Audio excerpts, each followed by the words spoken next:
your mama's racing stream.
This is VRN, your trusted leader in e-motorsports.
All right, welcome back, Vigilante Nation, for this round 5 of the Vigilante Racing League's Premiere Series. This is the Vigilante Racing Network coming to you live from virtual Daytona Beach, Florida, for the Thunderwave 213 at the Daytona International Speedway. My name is Alan Vaught, and I may be joined later on tonight by Ricky Wittenberg. He's having some technical issues right now, but we're going to be bringing you all of the racing excitement tonight here at Daytona under the lights. Should be a great race. We're going to get you started right now with some session details. All right, folks, 85 laps here tonight. That's 213 virtual miles. The drivers only have 70% fuel in their tanks. They have unlimited tires across the wall, no fast repairs for this series, and the incident limit is 33 and 6. As always, iRacing controls the cautions, the lucky dog, and the waiver rounds. So let's talk championship points for just a moment. Still super tight in our top 5. In fact, third is tied. First place right now is the 51 of Dylan Bryant with 79 points, followed closely by 89 of Craig Goodenough, and second with 72. As I mentioned, and tied in third place is the number 1 of Chris Gomes and 13 of Andy Player with 69 points each. And then fourth place, actually fifth in the order that's mislabeled, the 48 machine of Jack Dixon with 67 points. So this is super close, and it's only points for this fall season. So no resets, no chance to get yourself bailed out with a reset for the playoffs. This is straight points racing all the way to the bitter end, and it should be very exciting. And let's jump over now into qualifying.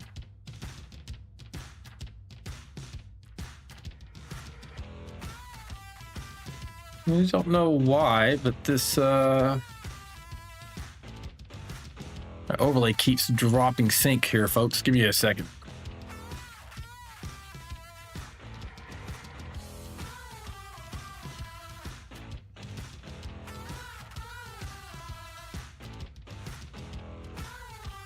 There was an update, a big update to iRacing yesterday. And as always, when they have even the minor updates, there tends to be these glitches between the different softwares that people use in our world, both as a driver on the track and as a broadcaster. And of course, moments before the race began, this was working just fine. This is how it goes. Kind of like your microphone. Yeah, exactly. All right, try to get this overlay to come back up. I don't think it's going to come back up.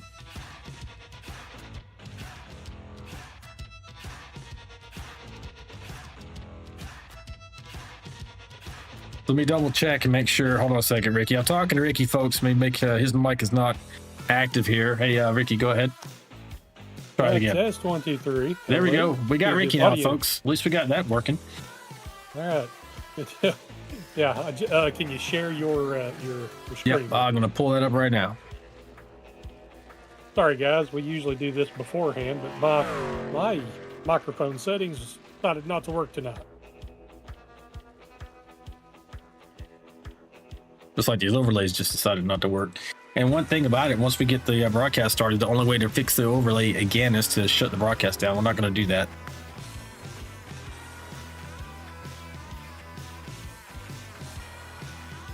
So it may just have to go without it. Well, I heard through the grapevine that there were some changes with the truck aerodynamics. I don't know if it'll affect them as much as Daytona or Talladega, but what did it do on Tuesday night? I didn't notice a little bit of a difference in the draft itself, but not too major, except for, you can't get the big runs like you used to. You really got to have about 3 trucks to get a good run at all. And the sucker hole is a real thing now. Instead of turbo tunnel, in that middle lane like we used to get occasionally, it seems more like a sucker hole unless you have a significant number of trucks, 3 to 4 at least.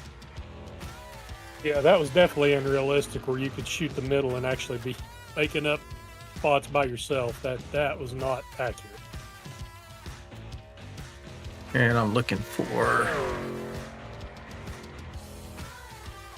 an overlay here.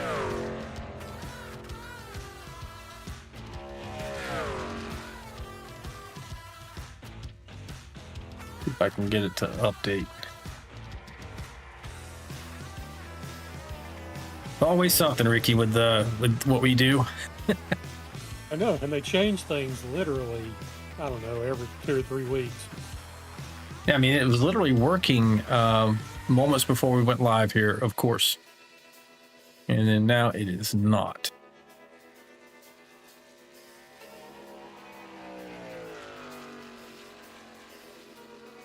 What did you figure out? What was the main issue with your microphone there? Discord decided it didn't want to show my my other microphone anymore, and then when I tried to switch to my headset mic, it just decided it didn't even want to pick that up either. And I know that it's working because I've been using it on my computer all day. So it had to be some Discord issue. I shut Discord all the way down and not just closed it out. I shut everything down and refired, and now it's okay. All right, let's see if this is at least working to change everything. Yep. So we may have to go without the overlay here tonight. That's unfortunate.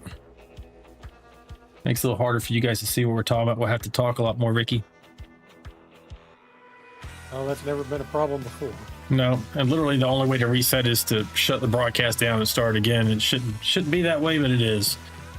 I just tried to re-update the overlay local, but it is not working.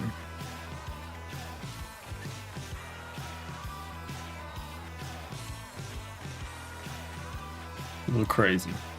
Wonder if maybe if I switch to another one, it will try that and come back to it. Looks like we're getting ready to go racing now.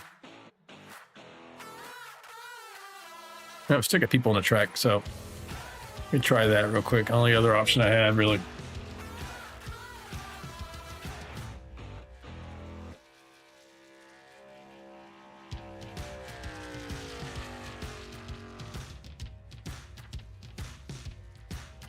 And I doubt that that's going to work either. These things are very finicky. Yeah, it was good. But we did an extra, actually, Ricky. I did extra practice last night after the update, in addition to the normal mock race, which happens on Monday. Just kind of talking for the audience to hear. But yeah, it'll be interesting tonight. You'll see the difference. I think you'll notice the difference in as far as the way the draft. Maybe we'll see it. I don't know. It wasn't huge, but it was enough to say, okay, they definitely updated it. Well, anytime a dynamic changes like that, then the guys always have to reset and figure out how to best use it going forward.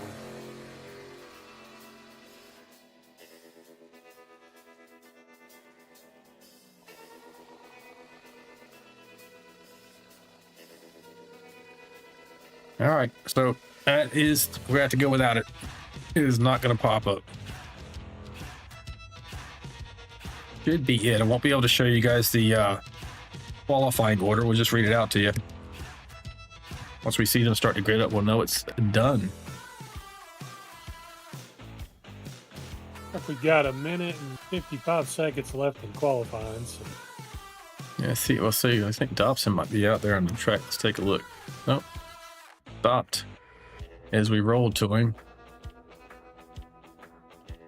Yeah, it's gonna be a good time here tonight, I think. And let's see if I can't get any of this pop up, so we'll talk about it. So the air tip tonight here, folks. It's only 74 degrees. The track temp's currently sitting at 77. The humidity is 79%, so pretty high humidity. We do have a light wind, 7 miles per hour out of the southeast, and clear skies. Tonight we do have 6 onboard cameras. Let me double check to make sure. Did we have anybody else jump in? No, we did not. 6 onboards. The 01 of Kelly Kill, 085 of Dobson, the number 13 Andy Player, number 29 Dave Mayberry, the number 81 Jonathan Osborne, and the number 89 of Craig Goodenough. We have some penalties here tonight. Also, I'm sure you heard about that, Ricky. Shane Bachler, the number 12, the 123 of Gallagher, the 72 of Chandler Paul, the 88 of Mike Adamson, the number 47 of Tim, not Tim McAdam, John McAdam. Tim's in the chat. Sorry, Tim. The 99 of Albert Anderson, and Albert has a drive-through as well, and then the number 35 of Tom Barish. Those are our penalties from last week, which means they're starting at the end of the field, folks, and the only one who has a drive-through is going to be Albert Anderson. I tell you, Ricky, for a location to have a drive-through, I think a super speedway is probably where I would want to go. Yeah. For a drive-through, because can bank on a caution, and even if you don't get one immediately, and if you happen to get lapped, you're in the pack, and normally you can get it back. So if I had a drive through, I would prefer it to be the super speedway over any other track. Dropped it in general. Yeah, definitely. Let's see what else do we have for you while we're waiting here for these guys to wrap it up. Thank you. Most everything else seems to be working fine. Of course, the overlays aren't working, but let's get a look real quick. Hey, tonight's primary sponsor, and also for the Friday Night League, we have Tow Call. That's Tow Call. If you live in the Washington, D.C. metro area and you need a tow, a jump start, lockout, or a tire change, make sure you contact Tow Call at towcallroadside@gmail.com. That's towcallroadside@gmail.com. And that company is owned by Albert Anderson, the number 99 machine here on track tonight, and we appreciate his patronage. As we're starting to grid up here now, Ricky, see if we can get a better camera angle, and then we'll get started. There we go. All right, so I don't think you can see it, Ricky, so I'll just run through the whole list. We got on pole position. I got Andy Player in that 13 machine. Dylan Bryant is in second. Jack Dixon third. Kelly Keel is in fourth position. Dave Mayberry fifth. Tony Benfield in sixth. Greg Goodoff seventh. Jonathan Osborne eighth. Jacob Alicia ninth. Deion Jones in 10th place. Andrew Coffin is 11th. Scott Milner 12th. Aaron Warren 13th. George Rancon 14th. Greg Dobson, one of three Canadian drivers here tonight. I failed to mention that third, Jack Dixon's one of our Canadian drivers. But Greg Dobson's at 15th. Mike Everidge is in 16th. Mike Adamson 17th. And the camera angle's changing on us here. Let's see. There we go. Mike Adamson 17th. Chris Goins 18th. John McAdams 19th.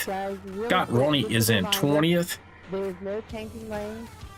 As you hear the admin talking to these guys. Got Ronnie 20th, Albert Anderson 21st, Sean McDonald, our third Canadian driver, is 22nd, John Shanebuckler is 23rd, Russ Kilgore 24th, Tom Bears 25th, Chandler Paul 26th, John Gallagher 27th, and Greg Klein is in the 28th position.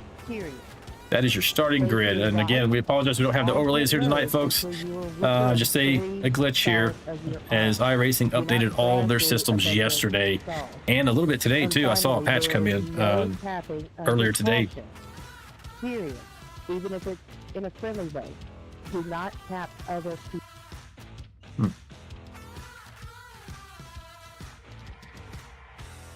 She's getting on to him a little bit. I don't know if you guys caught that. But I try to cut it out at the end there. All right, here we go. Lights are out on top of the pace truck. Means they are going immediately. And when we come back around for that, to the start-finish line here. Let you by. Stoney, that was a negative transmit. Nothing came through. Yeah, I was just putting my black box at the right place. Thank you. 10-4. Good luck, y'all. Come on, John. There we go. Who's your horse tonight? iRacing either. John, I'm behind you. Oh gosh, I believe. Let's see. Kelly Keel, Jack Dixon, the second row. Just give me the second row. Okay. Roger that.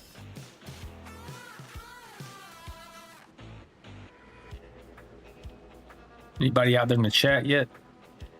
Yeah, it looks like we do have some people out in the chat. Tim McAdams out there, always pulling for John. Albert Anderson out there, Papa Anderson, Tim Brown, and Kathy Anderson out here already. We did get word that Trevor Robertson's update did not go through, so that's why he is not in the field. Oh, that's not good. No, I think he was really high in the points, too. All right, we just got underway, folks. So you got the 13 and the 51 up front there. So you got Player and the 51 machine of Dylan Bryant. And they're just neck and neck right now, followed by Kelly Keel there in the 01 machine. And the 48 of Jack Dixon.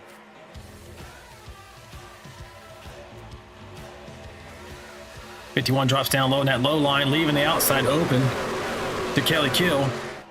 Now he is followed by Stoney Benfield in the 75 up on the top lane and the 81, Jonathan Osborne.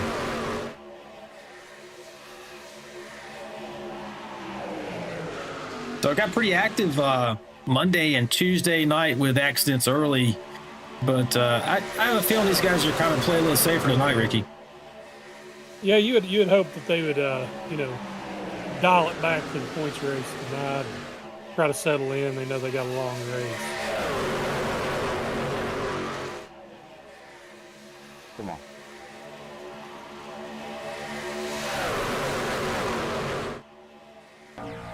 Gonna take a look real quick. We do have Kelly Killsport a new paint scheme here tonight in the Vigilante Racing Network truck itself. We appreciate him running those colors for us and promoting this this broadcast for you and me, Ricky. A good looking truck. If I do say so myself, I think I might have seen it somewhere before. Yeah, it looks familiar. Looks good. Then we also got the tow call machine out there. We mentioned the 99 of Albert Anderson.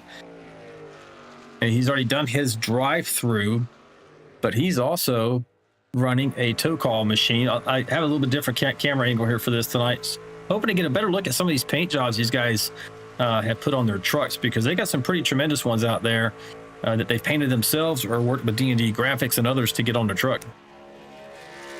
Yep, that tow call's a shocker special there, so glad to see Albert running it. Him and Tom Barish both running it. I forgot you rebranded the company. Yeah. Back up front, they are playing it pretty safe so far. Keeping it 2 lanes wide. Maybe hoping to get out there and get to at least some green flag pit stops, which we were not able to achieve during the mock races. They should have about 23-ish laps of fuel for their tank. We're going to have to let you know what lap they're on by just telling you. Right now, we are working a lap 4. Completed 3, working lap 4. Always unfortunate. Go ahead. Jack Dixon looks like he decided he saw something he didn't like, and he's bailing on this pack. He did, didn't he?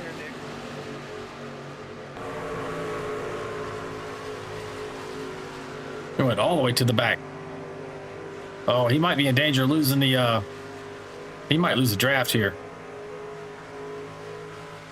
Yeah, he may. I actually thought that Mike Adamson and Toppin were going to lose it there at the beginning of the race, and I was watching them, and they almost got back to the pack, but they're still teetering on the edge themselves. I mean, Jack's already definitely lost it. He's gone. He's going on 2 seconds back, and you got to be at least within 1 second, and maybe even a little closer here. So that's unfortunate. 51's out front up here in that top line there. You got the 01 machine of Kelly Kill leading the bottom. 75 of Stony Benfield, the faster passer, drops down in front of the 01 machine, looking to get around 51. Got a lot of trucks here up front with the 1 as the final digit in the number. 01 to 51 to 81.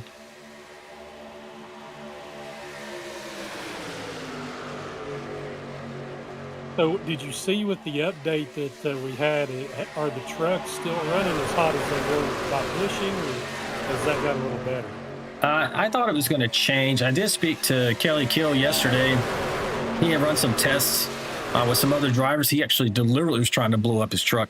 And he said instead of just like popping it and wrecking, it would start to lose power. And so you would realize, okay, you're dropping a cylinder, it sounds like, kind of deal, and you can get out of the way maybe without wrecking the entire field. I wonder if they're doing that for that reason, or maybe a more realistic, loss of power. I've heard that before from real life drivers, that once it starts blowing up, they can tell instead of just an immediate pop. And then he said, so it wasn't something that you could recover from either. You lose power, okay, basically you've damaged your engine. You got to go to when you go to the pits, it's going to give you time to repair that. Okay, so it's got a, that's actually probably a better system than just blowing and wrecking the field. Out the whole field. Yeah. I mean, I know in real life there's a variance. Some of them just explode, and other ones they start to stumble before they actually you lose power, and guys are able to get out of the way. So maybe they're going with the second option to promote better competition here in iRacing.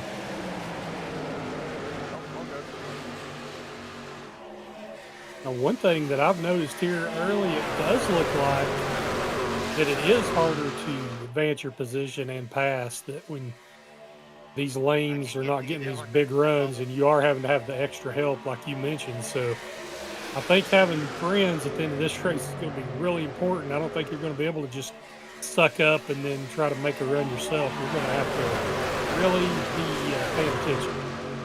Yeah, I noticed because I ran with them last night. And for instance, I started in third position on one of the restarts. I forget which one. And I had a truck that was behind me, and I was pushing the leader to start off. But man, that third truck in the bottom lane directly behind me did not get a good restart. But were not right on me to take the wind or the wind off my spoiler, and I could not even get up to push that leader. And we lost so much ground. The outside line just went right past us. It is so important to be organized. And so I think you hear things in real life broadcasts talking about energy and momentum and organization of your line versus the other line. I think that's what we're starting to kind of see here. The top line is not super organized. The bottom's more organized. Of course, they got that double yellow line to kind of trace off of. And you see the benefit of that because they're out front.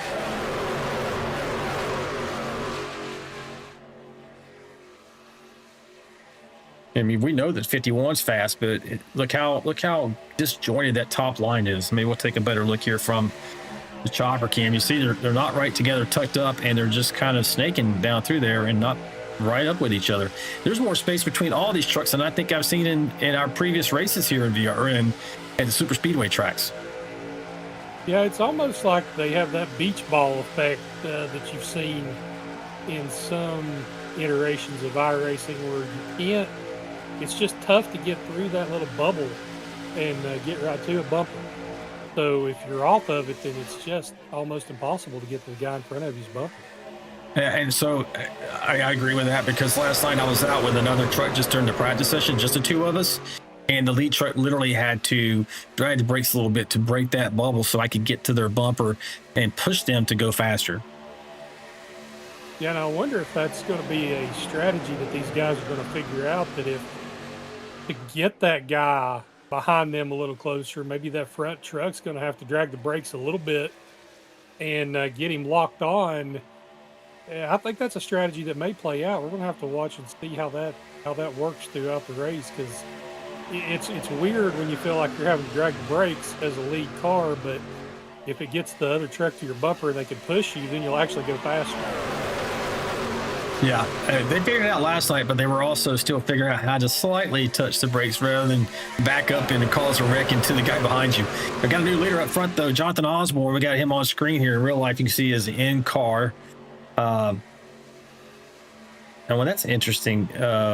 Ricky, you see how the VRL is coming up inside of this, but it's not, the overlay's coming up inside of this, but not in my normal main screen. Interesting. 11 laps in. Yeah. I saw that. That is interesting. Go back over here and check the main. And the main's back up. Interesting.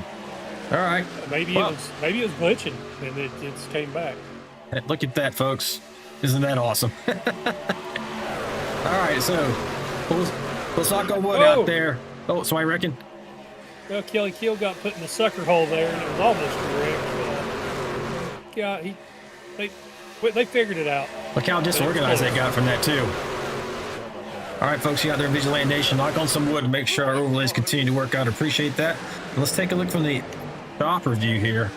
And that bottom line is just really strong here with the way these trucks are drafted. And that outside line is struggling to get up there. But, I mean, it was a lot more action on that top line last night. Maybe it's a little more patience tonight that's resulting in that top line lagging a bit. But I think by the end of this thing, we're going to see them 3 wide, 3 abreast coming across the line, though. Oh, yeah, they're going to figure out how to make it work by the end of the race, because they're going to be shoving as hard as they can. 13 laps in this 85-lap event. Jonathan Osborne still out there showing the way. Tony Benfield up here having a great run in second position.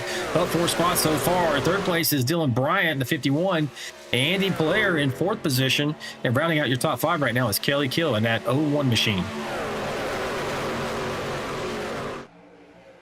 Jonathan races out of Woodbury, New Jersey, having a good run here tonight. Up 7 spots where he began. We'd love to bring this one home. Top step of the podium. If you're out there, folks, and you enjoy what you're seeing, make sure you like, subscribe to this channel. We are live every Wednesday and Friday night at 9 p.m. Eastern Standard Time. And if you don't want to miss out on any special events that we have, like the Daytona 24-hour race coming up here in January, make sure you hit the notification bell. Anytime we go live for a special event, you'll be notified.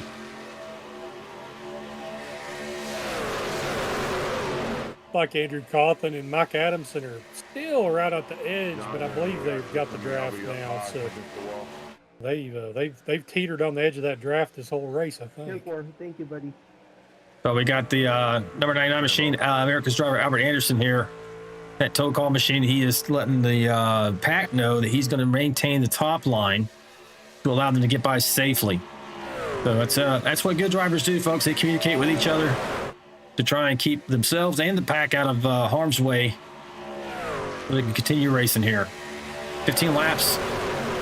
I'm sure that Albert was hoping for a caution before this point, so he wouldn't go a lap down here. But for Anderson Nation out there, even if he gets lapped here, he will be the first truck a lap down. So when there is a caution, he will get that lap back.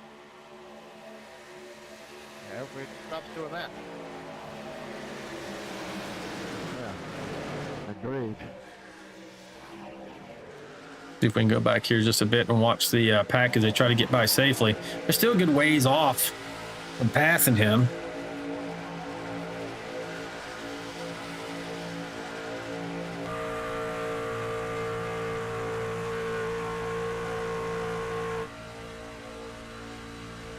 Yeah, it looks like they may catch him on the back stretch, which would be better than trying to catch him on the middle of the turn.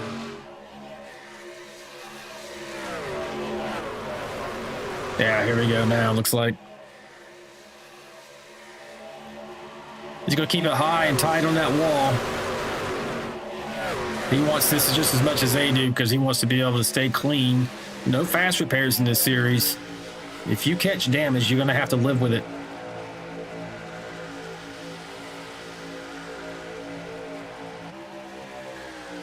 You see, even doing this, it still can get sketched depending on where they catch him. Oh, man, 19 truck just barely went in front of him. He's still not out of danger yet. Everyone's going to have to get past him at that top line before Albert can rest easy. And they might actually absorb him into this top line. Still 3 wide here. 82 kind of got a little, maybe he got a little spooked and backed out just a little bit. Sure did. And now he's going to have to back. Oh, he's hit him.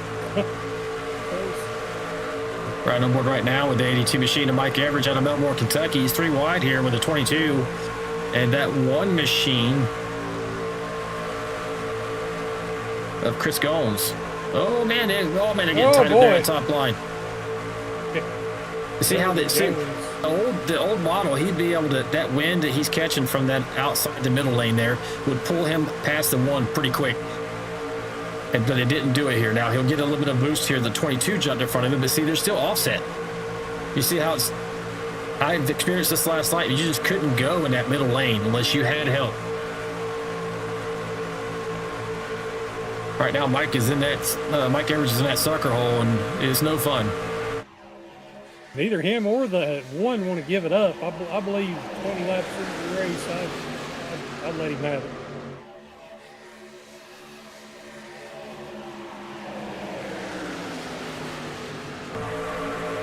He's jumped up to the outside now, choosing to push the 1. Maybe get a chance to get around the 22, but I don't think it's going to happen. And as they keep door banging here.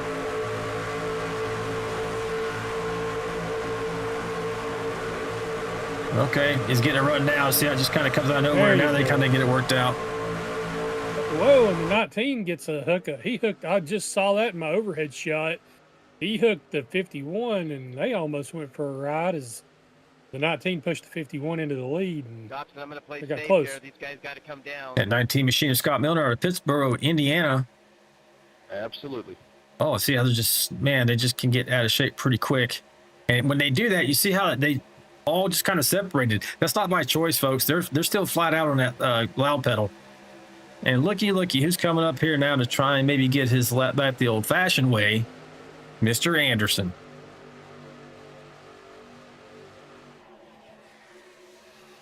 He's got a feel for these tracks. I mean, I kind of liken him to Dale Earnhardt Sr. when they used to say that he could see the wind, so to speak. Albert has that same kind of knack for these type of plate tracks. Oh, 81's going around. Caution's out. Oh, Well, Rincon. Jacob, you came up from nowhere. That's going to affect a large number of people. We will go back and get a look at that. Rick was coming, so I decided to come to the front. Bring it with you. George Rincon, Aaron Warren, Jonathan Osborne, John Shanebach are all involved for sure. Maybe Dave Mayberry got him going off track. Yellow flag comes out here. And let's take a look. I think it started around the 81 machine, and it does. 81 in the 81, 82. Back it up just a little bit. I think. Oh, Go ahead. Yeah, you'll see it there in the replay. I think the 82 is trying to tuck in behind the 81 and misjudged it. Checking up in one. Just a little bit. Here we go. So we're on board right now with Mike Everidge out of Melbourne, Kentucky. He's probably sees an opportunity to get in that bottom line. We are getting closer to maybe. That was probably on me, dude. I really apologize. Get ready for green flag pit stops. And we just heard him mic up actually in all teams, letting Jonathan know, hey, that was probably my fault. Sorry about that. That's what happened there, folks. Yeah, I was just trying to put behind you, man. I didn't mean to put this. And he just said exactly what you did. He was trying to tuck in behind him. And that's just how that went down. Let's take a look from the overhead cam. Go ahead. I want to watch Osborne's speed because the 19 gets the apron there right before that happens. I don't know if maybe Jonathan checked up just a little. Yeah, let's take a look. I'm not saying he did. It could have happened, and that's why the closing rate changed. You're welcome for whatever, Lori. Let's see. Oh, yeah, but we did go 21 laps without a caution, so good job, everybody. That dashboard's not popping up It there, did. so. It did. His speed is changing now. It may have, maybe they're all changing. I don't know, but he goes from like 178, and then he's at 176, 175, 174 right as Everidge touches him. I think the 19 hitting the apron maybe that cause made a chain Jonathan reaction. lift just a touch. I mean, just enough. And when you're going this fast, everything happens quicker. Oh, for I sure. think that's what happened. Yeah, I mean, in 1 second, you got a split second. Okay, I can get down there. And then you go to make the move, but the velocity of that truck changes, and then you have this result. So it's unfortunate for all these guys involved. Nothing nefarious as far as anybody trying to deliberately do anything. And these guys went, 18, 19 laps at least, maybe 20 without a caution. That's unheard of in iRacing for the most part, folks, but not here in the Vigilante Racing League.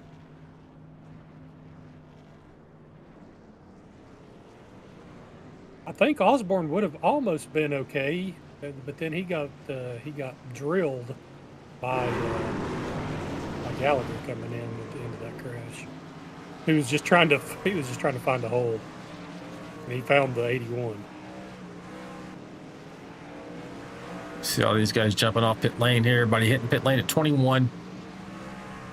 That was going to be pretty close to their limit. A couple of laps, they would have been doing green. They would have had green flag pit stops, which is probably why the 82 was trying to get to that bottom line. You have a new leader right now, though, in Jacob Alicia in that number 31 machine. So we came in pit lane at 21. You can get about, I think I told you, 23 laps of fuel, right? So you're looking at next green flag stops, if we go green, around 44. Around 44. Now, if you're in the pack, you can extend the number of laps because you're not running full throttle. And I don't know if most people who don't drive in iRacing or maybe don't watch NASCAR as closely as we do, you're only running to part throttle. I mean, sometimes half throttle back in the pack there, and you're able still to keep up because of the draft.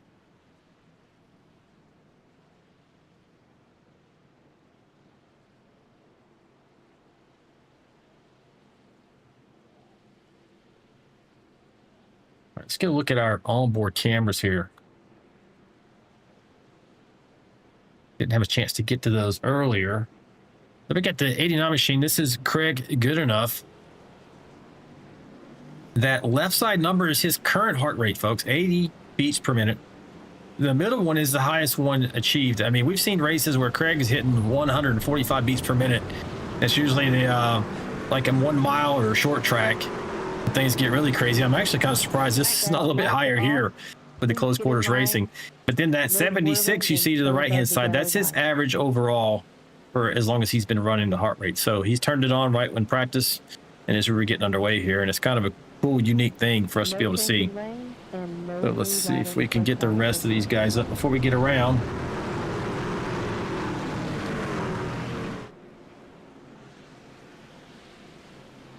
We'll go back and start with, did we ever get Kelly? I think I got Kelly Kill in here tonight. Nope, never did. Kind of got in a little bit later. Got Greg Dobson.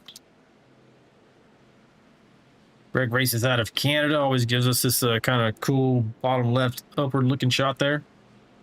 If you want to, you know what, Alan, if you want a long shot for tonight, Greg Dobson, he is really good on plate tracks. He's smart. I mean, he won an all-star race on a plate track back in the day. So he knows how to win here. Oh, for sure. Right now, and he's also on Team Phoenix, if I'm not mistaken. They 3 and 4 deep, and they were doing a great job here last night working together and getting to the front, because if you're 3 and 4 trucks in your team, man, that's a real advantage here, especially with the new model. Oh, yeah. Yeah. The more the merrier.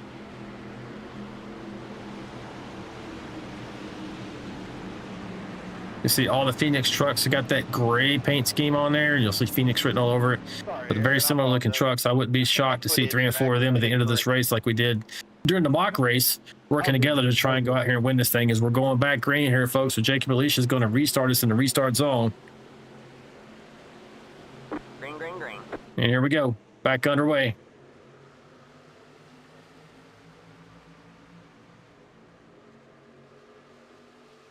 Jacob gets a good jump there. 51 jumps in behind him. Jacob races out of Indianapolis, Indiana. And a good push from that 51 with Chris Gones in tow, along with the 82 machine of Mike Everidge.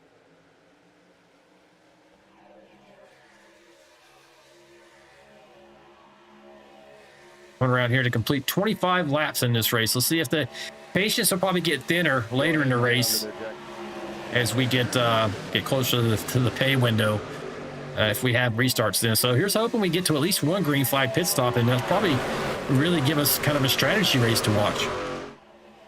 Yeah, I always like green flag stops on a plate track because it really dices everything up. Yeah, I mean, I love it from a broadcasting perspective, but I really used to love it as a driver because, you know, you're working with your teammates, and then sometimes if you get separated from your teammates, you're working with the friends you find you happen to be with. And you cannot hit pit lane here and come off and hold enough speed to not go a lap down. So you're going to have to go in. You see some people ducking out here, not liking what they see. But you have to go in with partners. And I would say in the current format that we got from yesterday, you're going to need at least 4 trucks, maybe more, to make sure you're up to the pack speed or close to it. Coming out 3 and 4 here. Awesome shot. Good enough giving player That idea. good push, but he was all the way through the corner. Looked a little bit sketchy there.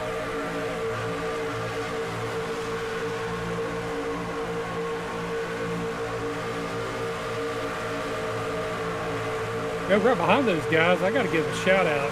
Shane Bachler in the 12 truck. He's running a Peanuts paint scheme Christmas. That Charlie Brown scheme, I'll give him credit. That's a cool looking thing. Yeah, that looks good, man. We got a good clear shot of that right now. The Pepsi machine. Got a Peanuts gang on the hood there. Yeah, big Pepsi on the trunk. Good throwback. Yep, I remember that truck. When we were little, right? At least I was. Oh, yeah. Yeah. Old Shane Bachler, he's racing out of Louisville, Kentucky. Is he not? Is he? He might be the only one out of Kentucky. I was thinking there might be 2 drivers, but I think he's. Go ahead. We got the Paul brothers. That's right. That's right. Mount Washington. Well, we got a chance, folks. Let's go through the field here. Take a look at not only where your favorite driver is running. Let's take a look at their paint schemes too. You got this double mint big red scheme. Jacob Alicia, he can't decide what kind of chewing gum he likes. I personally like the big red. I like the cinnamon. Up here showing the way tonight in that number 31 machine. Dylan Bryant, Superman himself, throwing his cape out. Content right now to sit right behind the 31 machine. Probably hoping to get some green flag pit stops himself. He's been running this paint scheme for a while and has done him well as far as his performance. Won both the Premiere and the Vanquish Series championships last season. Looking to do a repeat here in the fall season. Mr. Chris Gomes racing out of Charlotte, North Carolina, an ace number 3 burgers, shakes, and beer machine. He talks about them every time we get a chance to talk to him. High Tide, I forget, it's what kind of company is that? I think it's a service company. I can't remember what he told me, but good looking paint scheme. I do like that shade of green. I always like a green truck. That's a shout out for our admin Lori, who always gives me a hard time when I run green trucks. Albert Anderson, the tow call machine, tonight's primary sponsor and for Friday night as well. That's a scheme that you painted, right, Ricky, with your company of Shocker Graphics is your new company name. What is it? Yeah, Shocker. Yeah, that's Shocker. I've got a marketing company, and that's just I rebranded the graphics for that. All right. Right here, 5th position, you got Mike Everidge out of Melbourne, Kentucky. I always love the eagle right there on the hood. Very patriotic looking truck scheme he's got going on here, and supporting our affiliate sponsors. Andy Cawthon in the McConey Setup Shop. He's been he races with the Apex Racing team. Been sponsored himself by McConey Setup Shop for quite a while. He runs a type of paint scheme to show them off as assisting him, which is great. Bass Pro Shops for the 89 of Craig Goodenough. Also working there with his teammate Apex Racing. John McAdam doing a Jordan Brands, looks like. I wonder if he's a Denny Hamlin fan. Probably, right? You'd think so. He's running the Jordan brand. Yeah, running the Jordan brand. Kelly Kill and the Vigilante Racing Network machine. We appreciate him sporting those colors for us and waving the flag, so to speak. Thanks very much there, Kelly. Scott Milner. Indiana. I want to say that's UI. That's Indiana University, right? I don't know what is NADCA part of Indiana University? Is that an affiliate sponsor? I don't know what that is. All right. You not miss anything up front, folks. Albert, except for Albert Anderson, has taken the lead. I'll come back here to the 9th position, but he was able to get his lap back. He's up 20 spots, started in the back. So for Anderson Nation, as we mentioned, can't keep a good man down. And this guy really knows how to work these plate tracks as he's getting passed by Andy Player moment. But good news, Albert Anderson's back in the mix. Expect to see him racing for the win here towards the end of this race. Go back here, check it out. We got another Vigilante Racing Network machine with Dave Mayberry, also with Apex Racing. I do like that kind of steel blue color he's got going there. There's Jonathan Osborne. It's a Daystar machine, but this is kind of always reminds me, and I think maybe that's what he was going for, Ricky, is the throwback to the Tide Ride from the 80s and everything. I feel nostalgic about it. Oh yeah, that's definitely a Tide throwback scheme to either Darrell Walker or Ricky Ray. We got Faster Pastor Stoney Benfield out of Albemarle, North Carolina, running the North Carolina 811.org. I think that's you dial 811 before you dig permit. I think that's what that is. Yeah. And then 75 machine has got something Cooks on the side. Not sure what that was, but it's good looking. I like the paint job on this. Can't go wrong with a silver bullet. Donald in an awesome energy drink machine, orange and black, always great colors. Chandler Paul out of Mountain Washington, Kentucky. There's other Kentucky boys. Goodweiser Motorsports machine, another one with the silver paint on there. Let's get under the lights here at Daytona. The Tom Barish and that other tow call machine. Tom races out of Pass Christian, Mississippi. Orange and black ride. And while I'm thinking about it, we'll go ahead and do that hit again as well. So again, we're primarily sponsored by Tow Call. If you live in the Washington, D.C. metro area, you need a tow, a jump start, a lockout, a tire change, make sure you contact Tow Call. That's towcallroadside@gmail.com. All one word, towcallroadside@gmail.com, and they will be out to help you that. We thank them again for sponsoring not only this series, but the Friday Night Vanquish Series as well. Tom Barris right now running in 17th. Having started, he's up 5 spots so far. Got Deion Jones, another Phoenix ride out of Diamondale, Michigan. Down 9 spots right now, running in 19th position. Got Fireball Whiskey for Scott Roney out of Salt Lake City, Utah, running in 20th, right where he began tonight. Russ Kilgore just behind him out of Yorkville, Illinois. A Seattle Seahawks fan. I do like that. That's a good looking machine. I especially like kind of font he's got on that roof number there. Yeah, it's a shocker special there. Okay. Here's another Phoenix machine. This is Mike Adamson, racing out of Sanford, Florida. Running in 22nd right now. I think these guys are just riding at the moment, trying to log some laps. Gives us a chance to go through all these trucks. And we got the 48 machine. Larry Hudson special there for Jack Dixon, racing out of Mitchell, Ontario, Canada. I do like this ride. It's good looking. I like the sharp angles he's got on some of the paint there, the white especially. Yeah, it looks like did we lose? There we go. Another Phoenix special there, and Andrew Cawthon out of Bartow, Florida. And yet another one from Greg Dobson out of Newmarket, Ontario, Canada. Got Aaron Warren back here. I want to say Aaron's probably running by himself the way it sounds. Yep. And we will take a look at track map. So he circled in green there in 26th position. You can see he's probably going to lap down here pretty soon. That's what happens when you lose the draft, folks.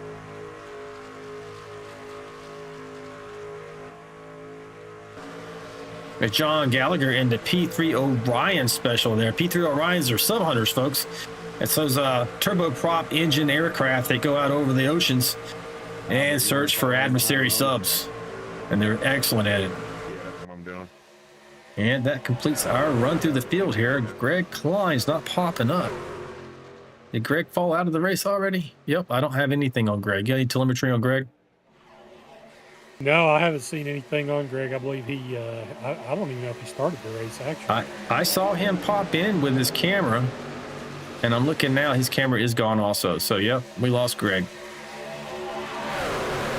All right, folks. A little bit of rundown. Dylan Bryant, your current leader. George Rincon up at the front. New player up 12 spots.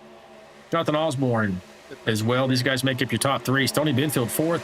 Scott Milner 5th. Chandler Paul 6th. Dave Mayberry in the 7th position. Mike Everidge 8th. Kelly Kill running 9th. And Craig Goodenough round out your top 10. You can see these guys are getting a little bit strung out here. We are at 37 laps. No, it's not too bad. That top line just hasn't been able to get a lot of... Oh, here we going around here. We're wrecking. Rack.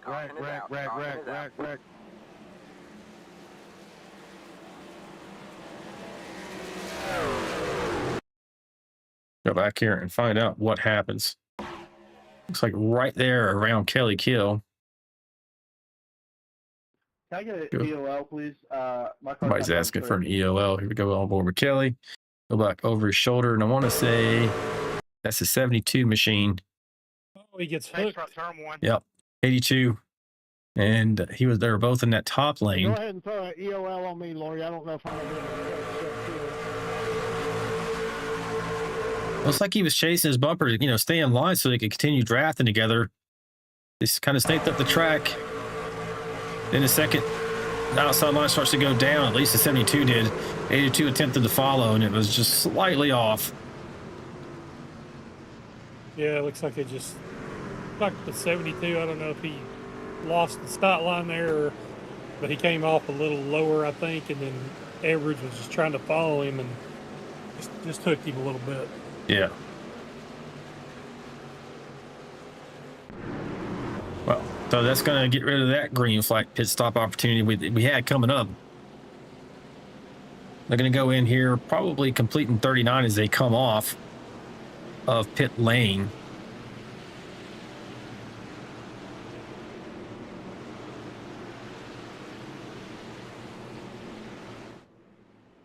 It should put them pretty. It's going to put them at 62, around lap 62. They're going to have to come in for fuel again. Right now, your leader is Dylan Bryant. You see everybody pretty much hit pit lane here, I would imagine. I know I would. Oh, yeah. Yeah, you definitely want to come in now and, if nothing else, get gas. I mean, you may not need tires, but get gas. Once these guys start coming off pit lane, maybe we'll get a word with somebody. I'm going to talk to the 82. What do you think? See how things look from his perspective. Yeah, he's probably got some stories tonight so far.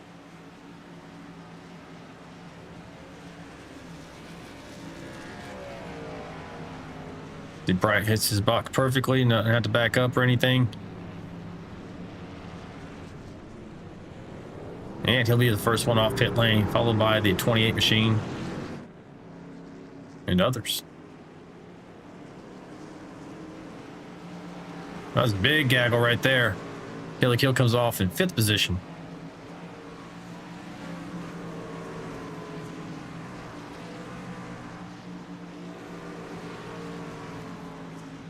Mike Everidge is still in the pit lane. He must be getting some. No, here he comes right there.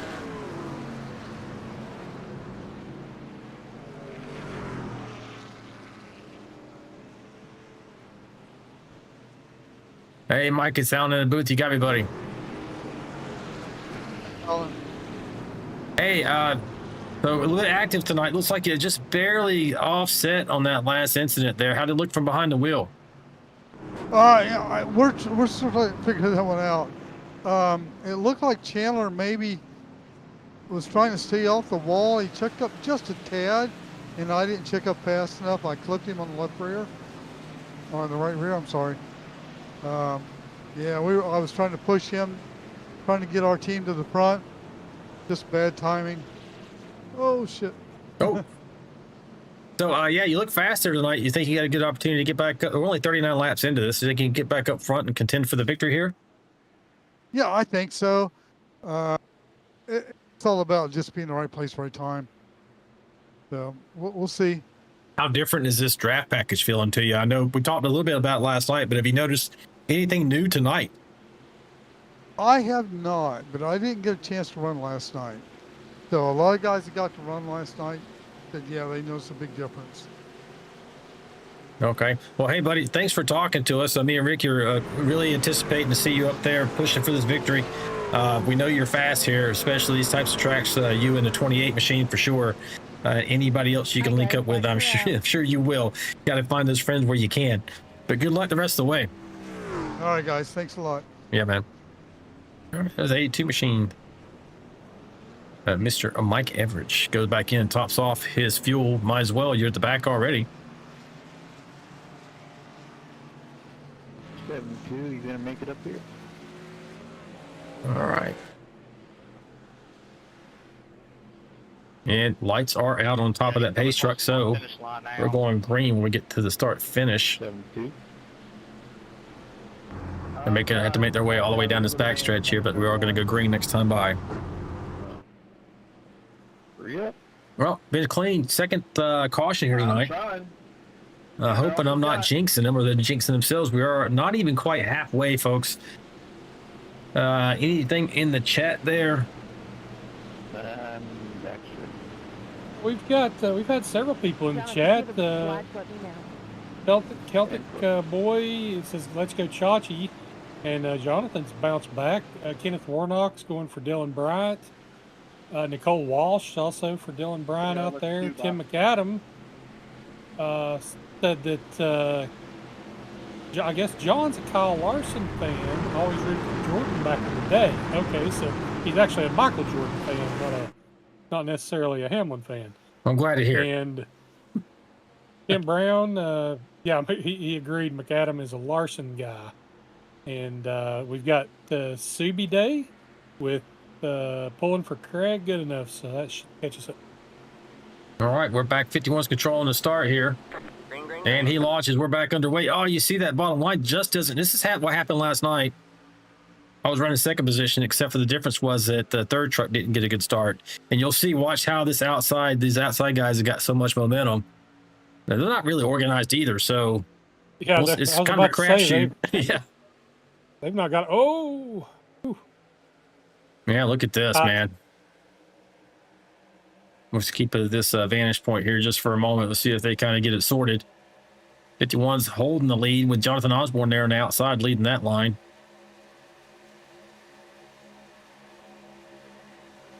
And Jonathan and being pushed by Scott Milner in the 29 of Dave Mayberry.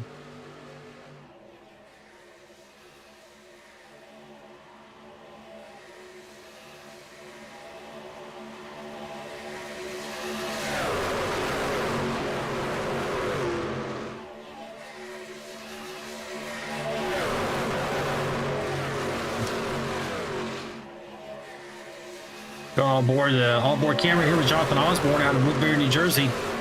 He's up here vying for the lead of this race with the 51 machine of Dylan Bryant.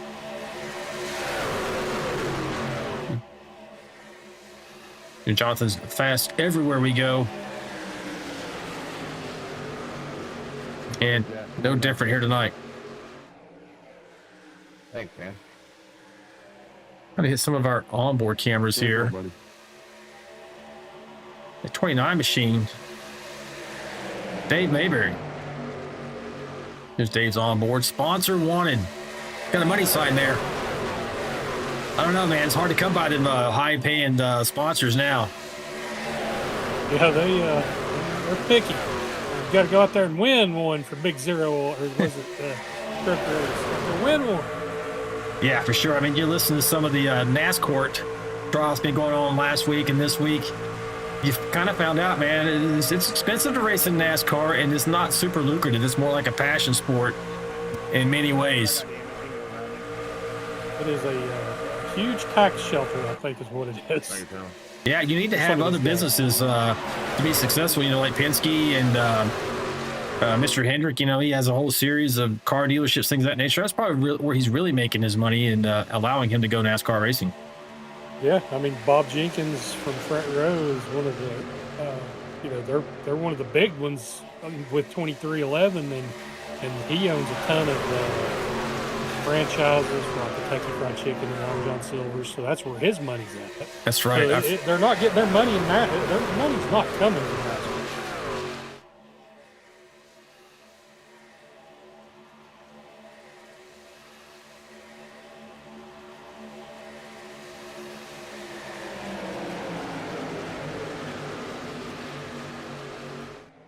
All right, folks, let's see what else we got going on here. Who's the next one we got in the line here? So we got Jonathan. Moving on back here. Kelly Kill would be the next one, but he normally has a camera, doesn't have one tonight. Running that VR machine. Oh, he got a little bit out of sorts there. Don't know if the 13 got a bad push. He's able to wrangle it back in, though. And scoot. Oh, he's going for the middle. Nope, I just thought he was for a moment.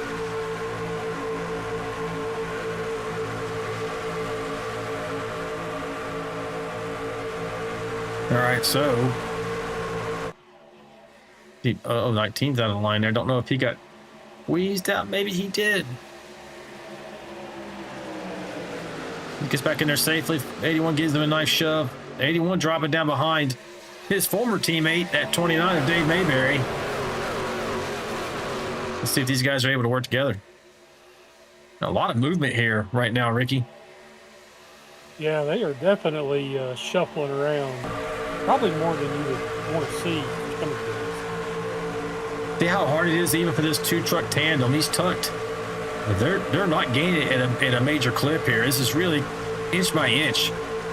And the top line's not even super organized. You do have those three trucks up there, though, at 82, not quite completely in the envelope.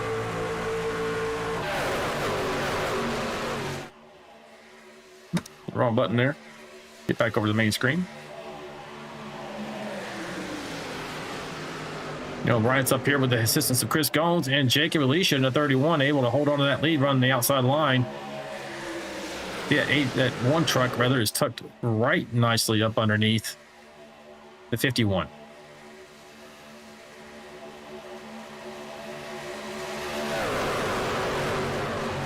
47 laps out of 85 complete so far. I think I told you they should probably have to come back in. They got a long way to go to get the green flag stops around lap 62. See if they're able to keep it straight in between the ditches, between here and there.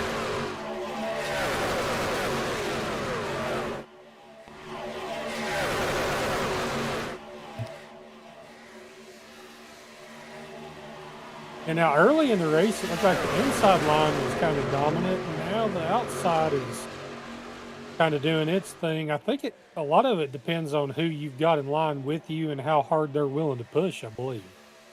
Yeah, it's definitely coming down to skill sets. And I mean, I was reading a little something. Let me see if I can find it here earlier. As you see, the race admin asking us to crank it up. That's Lori out there. My wife asking me, hey, let's crank it. I do like a good crank it up segment. So before we talk about, hey, dominant line and everything else, and while we got this opportunity, let's crank it up, Ricky, and we'll be right back.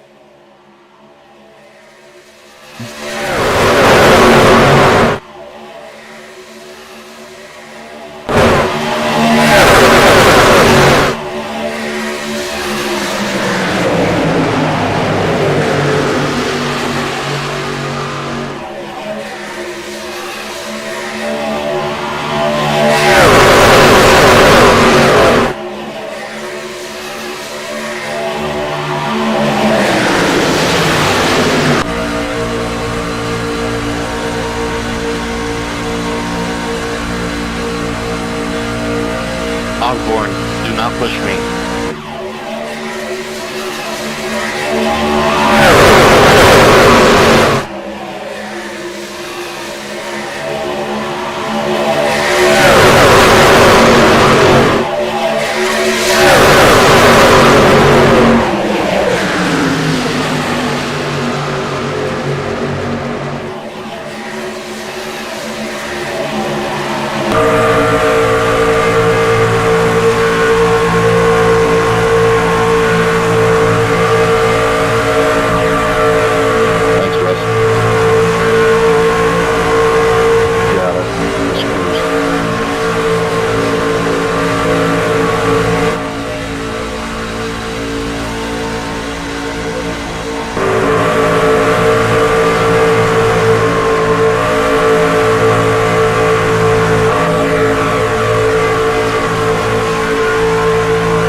Folks, that was our crank it up segment. Hope you enjoyed that. We're back, Ricky. You seen anything? What's your thoughts here as we're getting 50 laps into this event? Well, that pack from about fifth, sixth, right there, that swirly pack there, it looks. I wouldn't want to be in that. I would either want to be in front of that or behind that. I would not want to be right in the middle of that right now. Yeah, so you're talking about this doubled up pack we see here from the chopper cam right here. About, what is that, 7 or 8 trucks deep, too wide? Yeah, and they're just moving around too much. I know that they're having to like check up when they hit, maybe getting a little off center pushes, but yeah. It's a little bit sketchy. Yeah, I mean, it looks a little odd to me. It just seems like there's so much more room in between the trucks than I'm used to seeing. Maybe it's because of what you're talking about, the difference in the aero and the way the trucks are responding. He's got these guys a little more conservative at the moment, just kind of trying to get some laps logged and get down towards the end.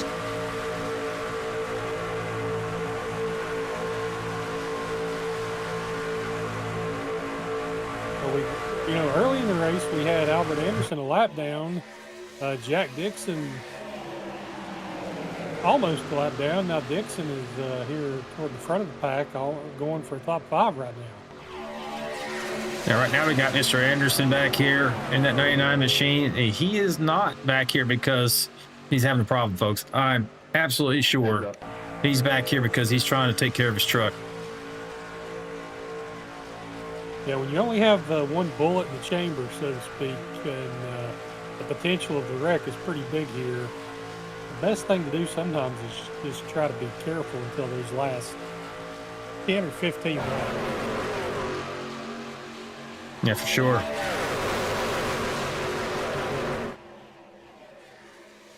Pretty well organized on that outside line. No one's really moving. This reminds me a lot of what we see in the Cup Series. Remember at Daytona this past year, or even maybe a little bit at Talladega, where that top line was the momentum, and they just got it rolling. And it was hard to get the bottom line to get up there and challenge for the lead of the race.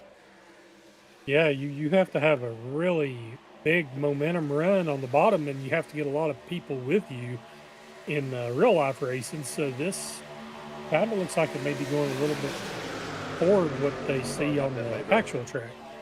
Yeah, and I don't see as much maybe side drafting as we used to see between these guys. I mean, there's a huge gap in the middle. It's like I mentioned when it seems like it's a sucker hole now. Maybe people are just afraid to venture out there for fear of being kind of hung out to dry, so to speak. Yeah, they may be. I've seen some guys, it looks like they had a chance to take it 3 wide a few times, and it looks like they're maybe thinking better of it right there. When I said that just a minute ago, Kelly Kill, I think he was thinking about going 3 wide in the middle on good enough, and then he decided not to do that. So there's a lot of thinking going on right there in that 5th through 12th or 14th places between these guys. Yeah, we're at 55 laps right now. I was calculating about 62 or so, especially if you're out there in the lead pushing the air. You're using more fuel. So Dylan Bryant's out there leading this thing. Also, the 81 in that bottom line, they're going to be using more fuel than the rest of the pack. Now, it'll be interesting to note as we get closer to kind of that window, as this top line is going to have to migrate to the bottom. And we can see a lot of them can't just go straight down. Only the first 3 trucks, we talked about that bottom not really having momentum, but they are starting to inch back. Yeah, it looks like, you've got Osborne being pushed by Jack Dixon now, and Osborne's always aggressive, and Dixon is a good pusher, so they're coming to the. I can't believe with Osborne, with the kind of shot that he took earlier, that his truck must be totally repaired and he's in good shape. I mean, he got drilled right in the door, but I think it might have saved him because it was in the door, and the way iRacing works sometimes, those door shots, they won't get you. It's the front end or the back end. But if you get hit in the door, sometimes you get lucky. Yeah, for sure. As you saw the pack get around here and Warren there at 22 machine, he just hung it on the bottom there. He communicated with the pack, and they were able to get around him safely. Jump back up front here. So we got Dylan Bryant out there in front, and now that top line again is kind of pulling away. Man, that's 6-7 cars deep that they're able to pull on the bottom line. So Bryant did not have luck here in the mock race on Tuesday for sure. I'm not sure about Monday, but he had absolutely no luck last night in this race. Now it looks like old Dale Jr., the Pied Piper, out here out front in Daytona.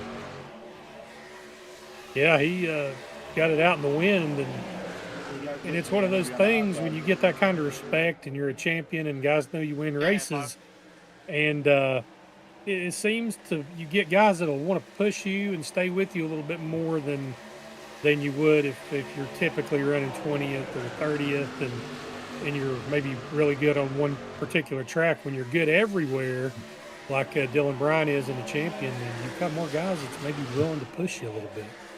Yeah, for sure. He's kind of running this middle line as he's coming up on another truck here, the 72 of Chandler Ball. He's going to remain high and hope he's even scraping the wall there to make sure they can get by safely. Guys showing a lot of sportsmanship here tonight, as we always see in this league. They want to pay it forward. Man, he's really scraping the wall. Just stay out of the way. You want to pay it forward because you might find yourself in a position of leading this race, and you would hope someone would give you that courtesy. As you see the 01 of Kelly Kill drop to lead that bottom line. Oh, it gets almost out of shape there. He saves it. That was close. Oh no, the 13's going around off the 82, maybe. Oh no. Are they going to stay green? Didn't hit anything. Is it going to stay green? It does so far, and it's not good for Andy Player. But the rest of the field will remain green. Go back and take a look. Bust up that pack too.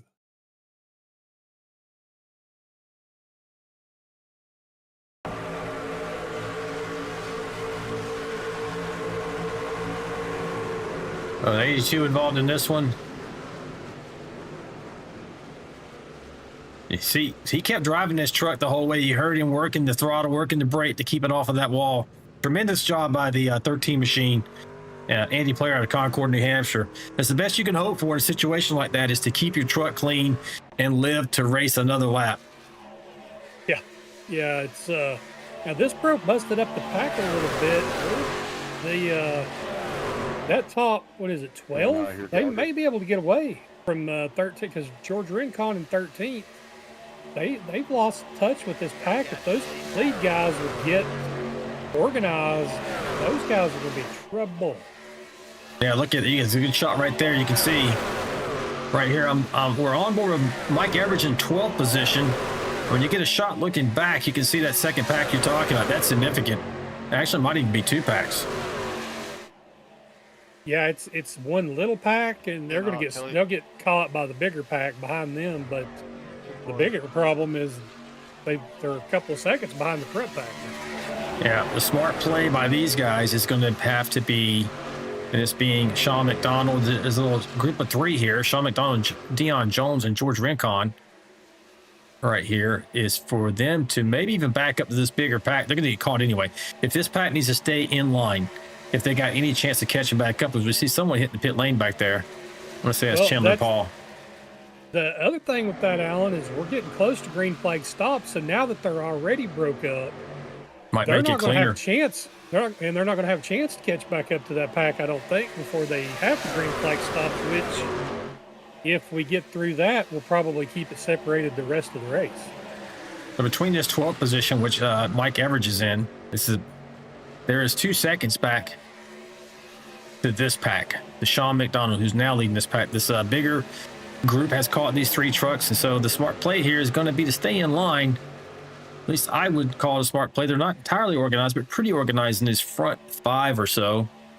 Don't know why that one truck is out there by itself.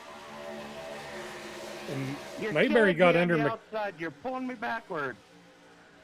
Mayberry and McAdam are arguing over space. What am I going to do here? Oh, I see them right here. Now they're starting to break up too, right? Here's the 51. Yep. 81 pitting this time by 81. All right, let's take a look, folks, to see how this goes. Craig, I'm pitting. 0-1 pitting.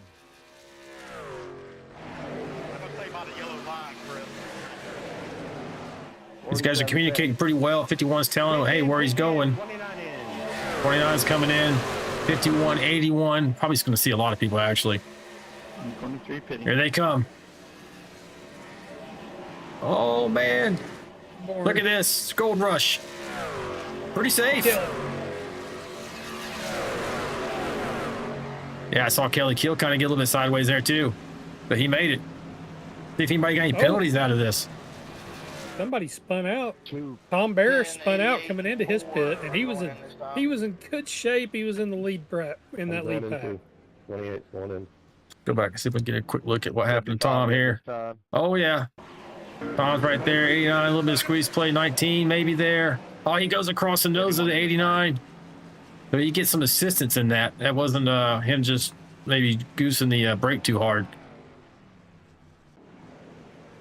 He's coming back out now. He's probably going to be all alone, though. Probably going to lose touch with this pack that he came in with, which is not good. 22 is going to be with him.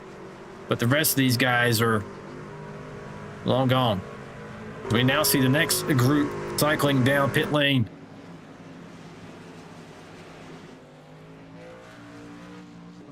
This is the rest of the leaders. Alicia, Jones, Rancon, Dobson, Everidge, Adamson, McDonald, Shane Buckler, Kilgore, and Anderson, all on pit lane. I think we're only going to have 6. I think we're going to have 6 trucks in the lead pack. Up right here, take a look. So Chris Gones may inherit the lead. He's coming around, passing pit lane right now. This is 6 trucks you're talking about. Gones, Bryant, Kill. Good enough, McAdam and Osborne. Oh, they're going to wreck it here. McAdam in the wall. Wow, that was close. So close. Osborne saying something about he got loose there. So we'll see if this this pack coming out of pit lane is going to be able to get formed Right as I made a move. It's all good. and work together to catch these 6 you're talking about. That's not going to help now with you got Kelly trying to get around the 51 here. The more these guys fight, the more opportunity everybody else is going to get into the picture. See if we can get a look off the back deck here of this 81. You see that group behind them there.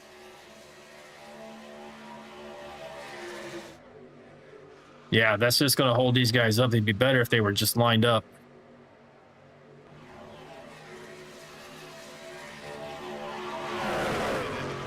Yeah, Mayberry was 2 seconds slower than the front pack when he was chasing.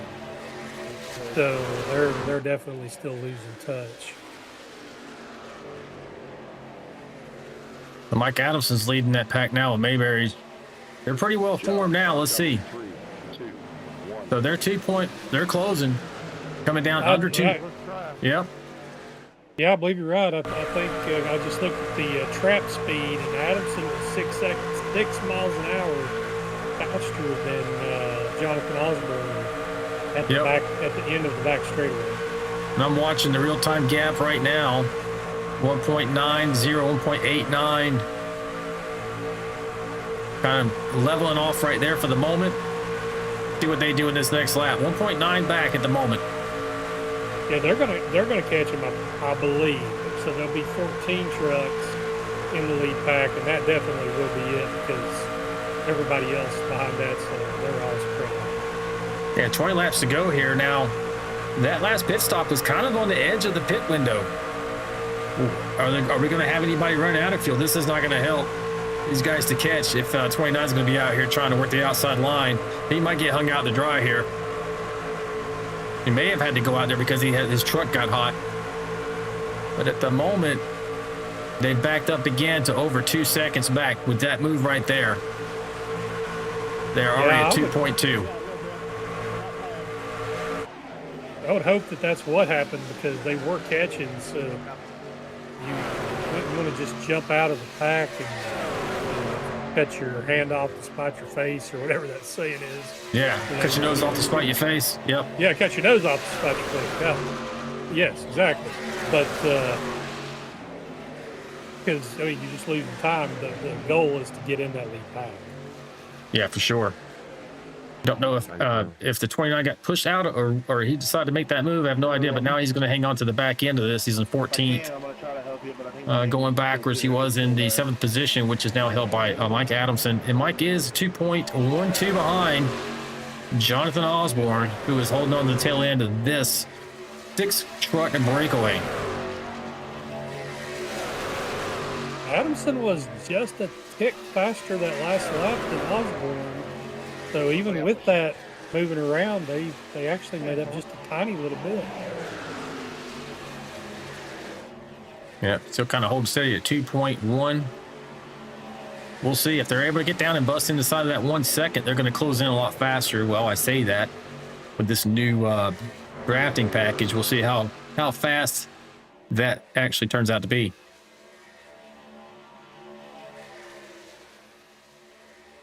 I'm sure these guys up front do not want to do anything to give away ground. They probably want to get to the last few laps and then start duking it out amongst themselves. That would be my plan if I were in this group. Now, they're going to get a little bit of help here in about a half a lap when they catch the 23 and the 10, who are about to go lap down. So if they get a little bit of draft off them, that's going to help that lead pack. Yeah, you can see that those trucks are just out beyond the horizon there. And not just those two, but you got more out in front of them as well. Yeah, now that's what's going to kill the second pack. If the more trucks you get in the first pack, the more energy that pack has. It really depends on how fast they can pass those 2 trucks and if those 2 trucks duck in line. Now, when they first get beside of them, it's going to slow them down a little bit. Yeah, for sure. They're going to have to dispose of these 2 trucks very quickly. I would not try to just get behind them and push. I would want to just blow past. This is kind of strategy racing that we were hoping for with 16 laps to go. We wanted to get the green flag pit stops. We got what we asked for. And I think this pack of 6 trucks, at least, are hoping for a caution-free finish. Yeah, see that front pack was yeah. 2/10. They pulled 2/10 that last lap, and I think it's because of that little bit of draft they're getting off of those trucks in front. Kind of shocking sometimes what little bit of draft will, what kind of advantage you can get off a slight, just a little snip of a draft of a truck in front of you. It could be one truck in many cases.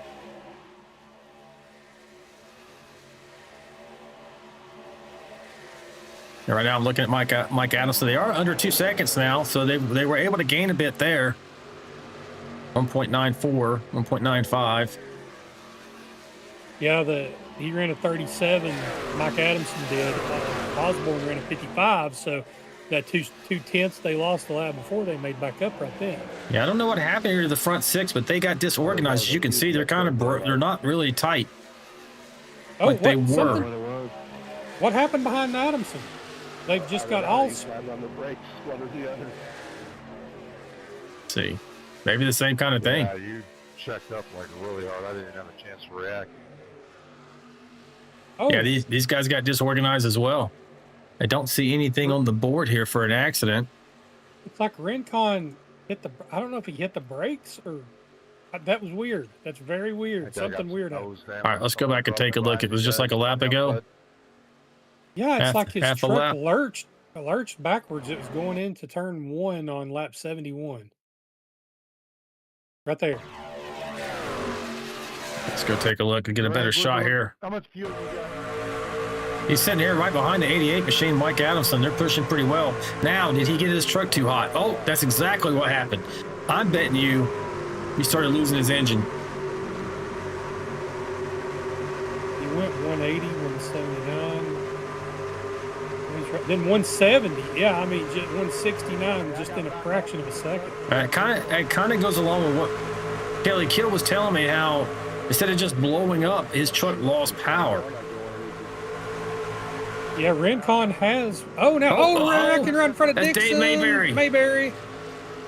It's still green. He doesn't wreck. Oh, gosh. Is he going to stop? He stops. Nope. Oh, he stopped.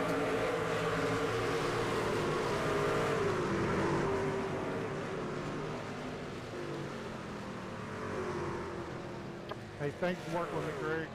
They're not supposed to do that. Sorry about that, George, but I never lifted, bub. I don't know what happened. If it was probably just some neck code, because like I said, Third caution of the night, folks. 13 laps to go. This is going to change everything. Yeah, I know that, Mike. Current leader, Chris Gomes. Dylan Bryant's in second. Kelly Kill in third position at the moment. Greg good enough. Fourth, John McCown on fifth. And we'll see how everybody kind of comes out of this after the fact. Take strike number 1 and 2.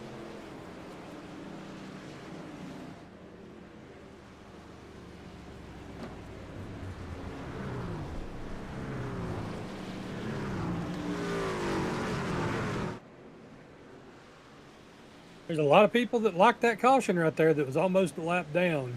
Yeah, for sure. Albert Anderson, Player, some of these really fast guys that had got messed up back in the pack. Tom Barish got spun out from a top 5 spot. He'll be back into it. So there's a lot of guys going to be right back into this now.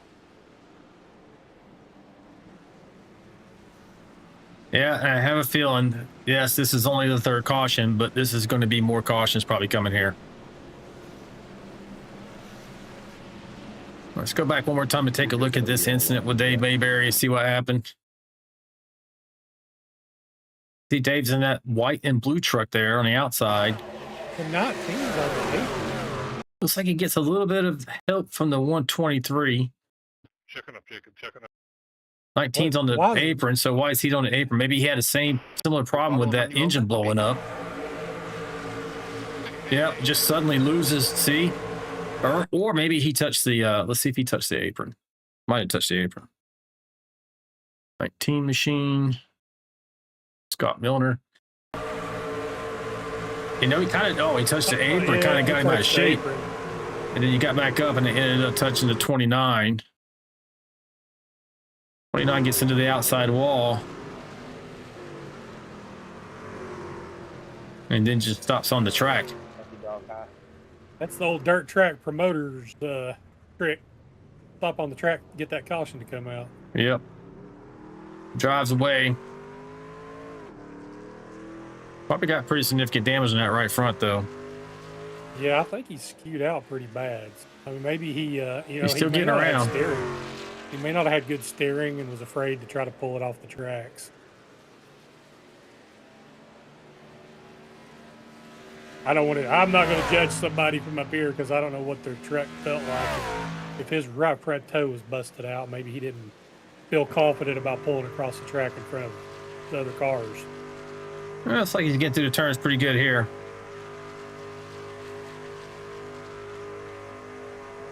We'll ask him. What do you think? Yeah, I think you should put him in the firing squad. Where's Mr. Mayberry at? See if we get him. There we go.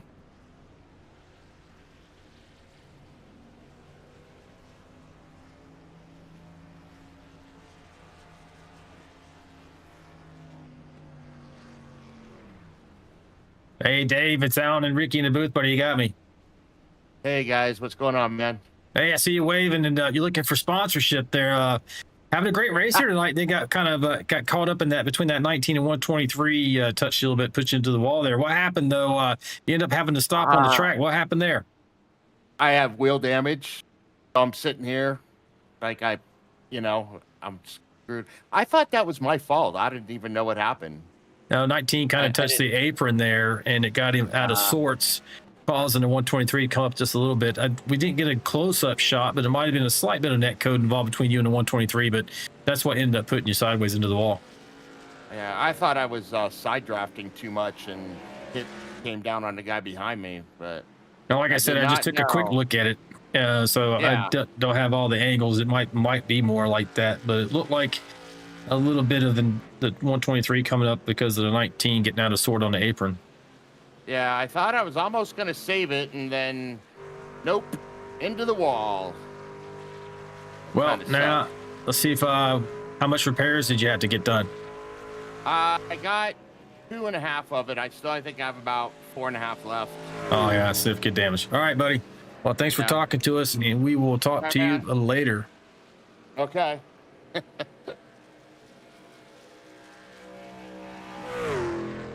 All right, that's a 29 machine of Dave Mayberry.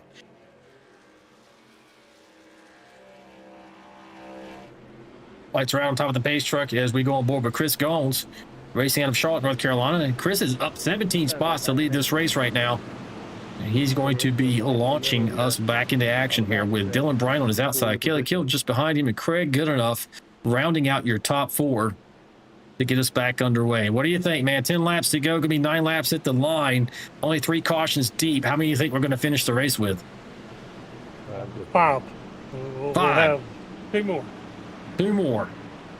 Okay, so that probably get us down about, and then we'll have green white. That's pretty good math there. So if they have 2, we're going to burn probably 3 or 4 laps per. That's going to get us into the green white checker action there. I'm going to say 6. Including one on the green white checker. Yeah, that's if we get to the green white checker, I think the odds are that we will finish under caution, because it just seems like every time we do a green white checkered on a play track, we can't make it to the white flag. Yep. So you got 23 trucks right now on the lead lap. Hey, Tom, 1, 2, 3, 4 are a lap down or more. Here we go. Control is over to Chris Goins. And we're back under green. He launches late in the box. It's a good launch there. 1's going to go with him. 51 may or may not be able to side draft and hold on back. It's going to come down probably to those 2 next trucks, whether or not they get up there and draft rather with that second row. Kill, a little door action with the 51. It's go time. That's one way to slow him down. Oh, they got a wreck side of the third lane already. Okay, yep. So they can't go 3 wide until they complete a full lap there. So that he got back in line. That must have been just to avoid that incident. Yeah, I mean, sometimes it's either wreck or go 3 wide for a second and have to try to tuck back in. Yeah, for sure. As we're watching, these 2 lines are going to struggle with each other to try and get supremacy. Hey, Barry, get in line. Outside seems to be stronger now. I know early in the race, it was the inside line, Ricky, seemed like had the advantage, but I don't know at this point. I got damage. You guys get in front of me. Yeah, I think that it just depends on who's pushing who more than anything else from what I'm seeing now. My top speed alone is only 165. This is pretty good. Maybe they'll prove us wrong about these cautions. 8 laps to go as I speak. Something may happen. 51 goes down, giving that outside line open to the 89. Don't know if I would have done that. We'll see how it works out for him. Now, that was pretty smart. The 89 told him to get down when he could. And normally, you know, in the split second, you're thinking that guy just done you a favor. But no, not really. That was just an invitation for him to get out front. Right. That 89 is probably going to try to control with only 7 laps to go. He's going to attempt to control both lines. I have not seen that be very successful here at iRacing. Oh, and there comes Scott Roney. And you know that there will be some celebration tonight if Scott Roney wins this race. Yeah, you're right. And of course, the one night, if watch, he's going to win this race. I don't have an onboard camera with him tonight. Oh no, the one night that would be travesty. I know. I've always been hoping to see him win one of these races with his onboard camera. I just want to see his reaction. Oh, and he's going 3 wide on the outside. He is sending it. Kilgore going to go with him. Oh, 81 gets Osborne gets no. him. No, they don't wreck. Oh, they don't wreck, but they damaged their trucks. Oh, and they kept going. Yeah, Kilgore's pretty well done. Yeah, Kilgore's going to be out of it. Oh, Greg Goodenough's got the lead. Dylan Bryant second. Chris Golds in third. Kelly Kill in fourth. 6 laps to go. Osborne.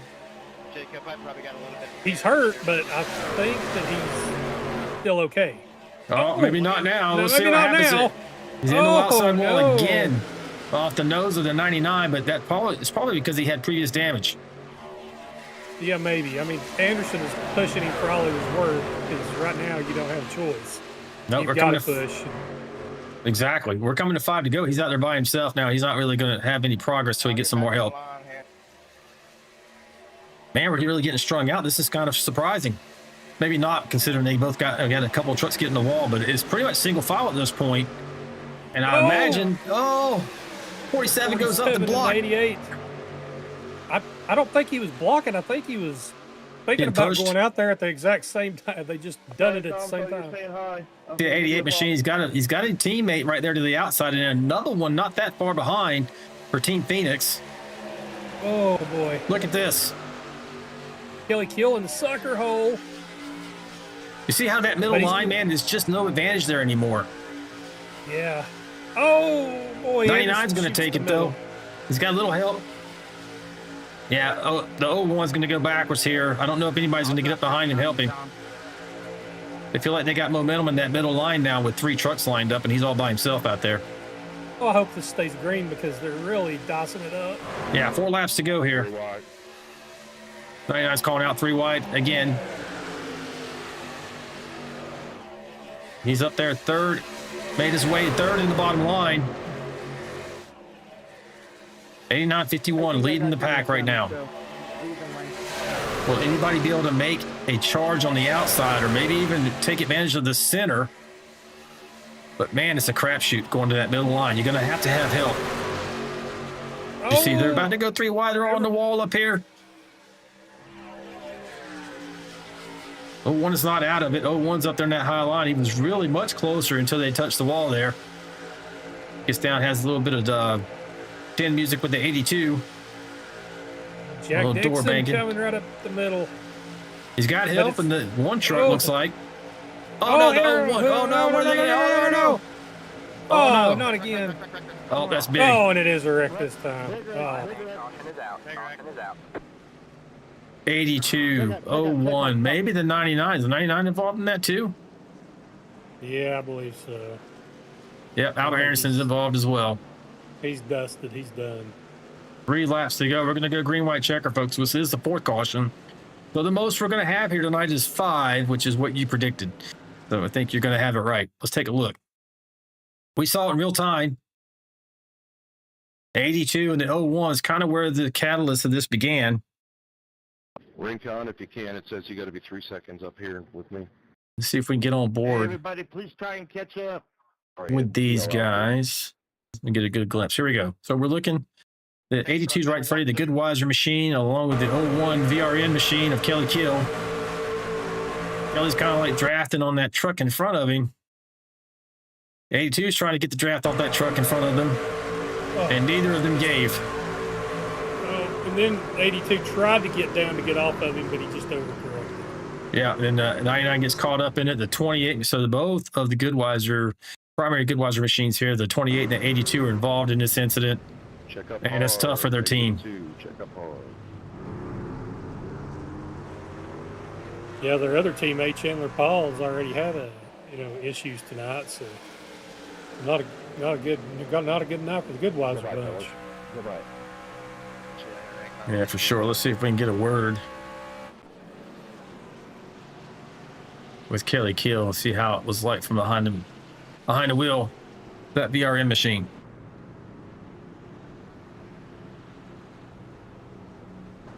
Hey, Kelly, it's Alan and Ricky in the booth, buddy. You got me. Yeah, I got you. What's up, guys? Hey, man, it looked like you had a chance to get up there and compete for this victory. You're still in 8th position. How bad's the truck beat up? Yeah, I've got wheel damage, man, and the back end I think is screwed up. I've got to go in here and try to get it fixed. Well, your We'll see what spoiler doesn't look too bad. How far off is your steering wheel? Hey, Chris, I'm Steering gonna wheel's get not you off, lane but here, you can okay? feel that the right front's messed up. I don't know Yeah. what they did to these trucks, but it feels like driving a Are you on plow my truck inside, George? All right. in traffic. Yeah. So what it- happened in that incident for your perspective? I think it felt like someone just slammed me right into the wall. I'm not sure what happened. It looked like you and I thought I 82 was- were going for the same space at the same time. They're trying to draft off the same truck. But yeah, I Oh, can see really? how your right Oh. front is dragging. So you're right. Got some pretty good damage there. How many minutes? How much time you got? Weird, it's not telling. Must be one of those widget options again that's not working properly. Oh, you know what? They're not even fixing it, dude. Oh, that was Interesting. too much damage. Did it say too much Yeah, damage? it does. Do you have meatball? No. I don't know. Well, That I'm is gonna weird. go out there and just finish it. Whatever they've done, they've changed it. But yeah, I still have wheel damage. Well, man, see what kind of what you can salvage out of it, and good luck the rest of the way. Thanks for talking to us. Yeah, thanks, guys. Yeah, Dang, Everett, you got piston on my car. that's too bad for him. He had a good run going. Anything happening out there in the chat while we're watching these guys go around for the caution? Yeah, Edith Anderson says bummer for. I'm Going sure into she's three. for Albert. He had a chance to bring home another win, and he's had to put it on the trailer. So better luck next week. Yeah, well, we got this chance to see if we can get a word with Albert too. Down here running in the All-Star Racing team. He just left the session, so he may have. We'll see if he's dropped still in there. Hey, Albert, Alan, and Ricky in the booth. You got me, buddy. Yep. Hey, man, rough night. You had a penalty to start with. You're able to overcome that, but then a couple incidents on track here with just a few laps to go took you out of contention. I mean, you were right there, third line on the bottom at one point, getting positioned to take home the victory tonight. What happened from your perspective? Anything different than what we saw on the replay? So I'm doing everything I can to bite my tongue right now because I really want to go on a very angry cussing tirade, but I'm not going to do that. It looked like Everett got up into Kelly and then bounced back down and took me out. I just looked at the replay and that's what it looks like. So it is what it is. Thank everybody for coming out, and I just wish we could get through a race without wrecking each other. That would be fantastic. So thank you everybody for coming out. Have a good night. Yeah, man, you had a lot of supporters out there in the chat. You got anybody you want to shout out before you go? Just my family and friends and everybody. Thank you.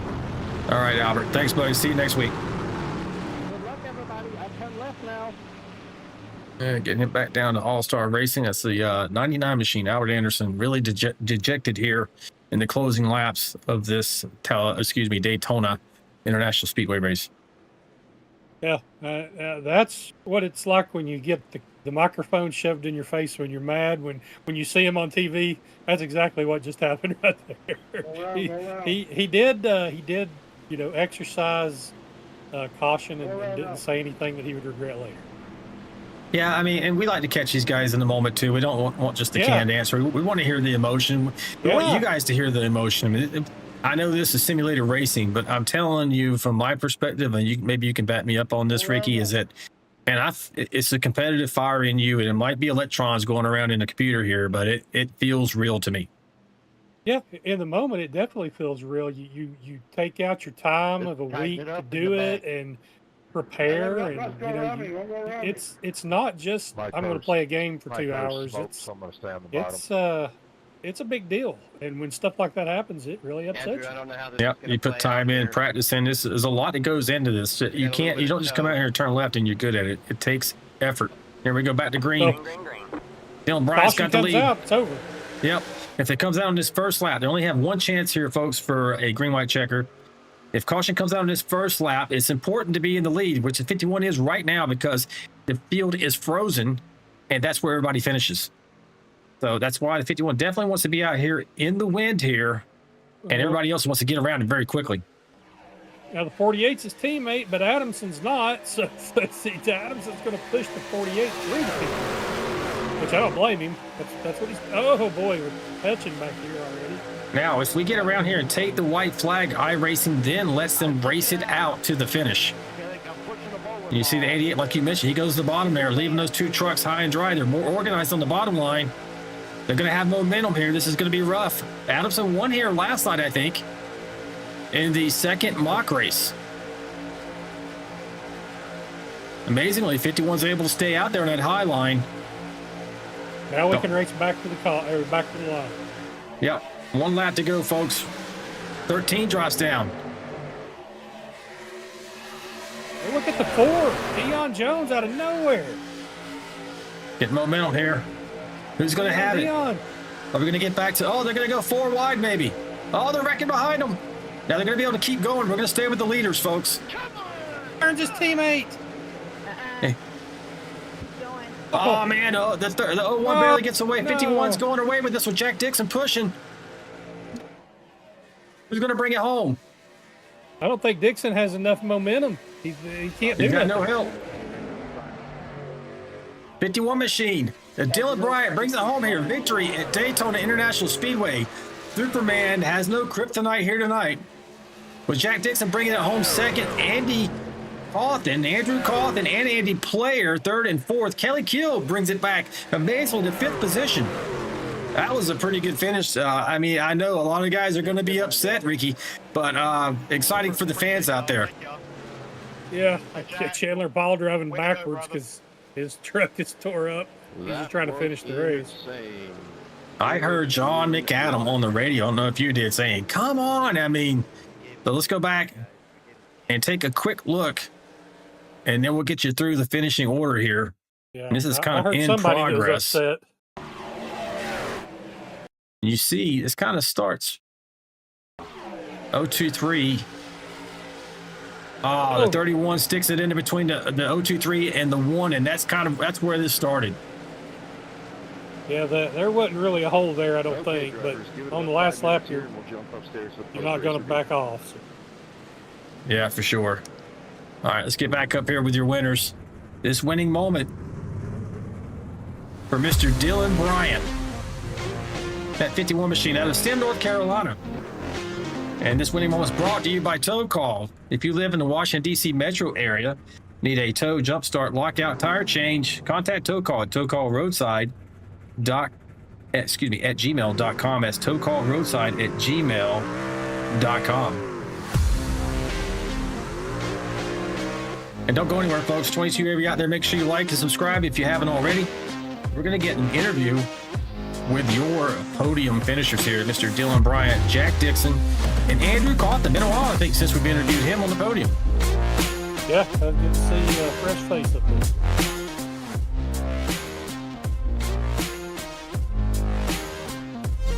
We'll watch a little bit of the burnout here before we go to break. Superman burning it down a little bit.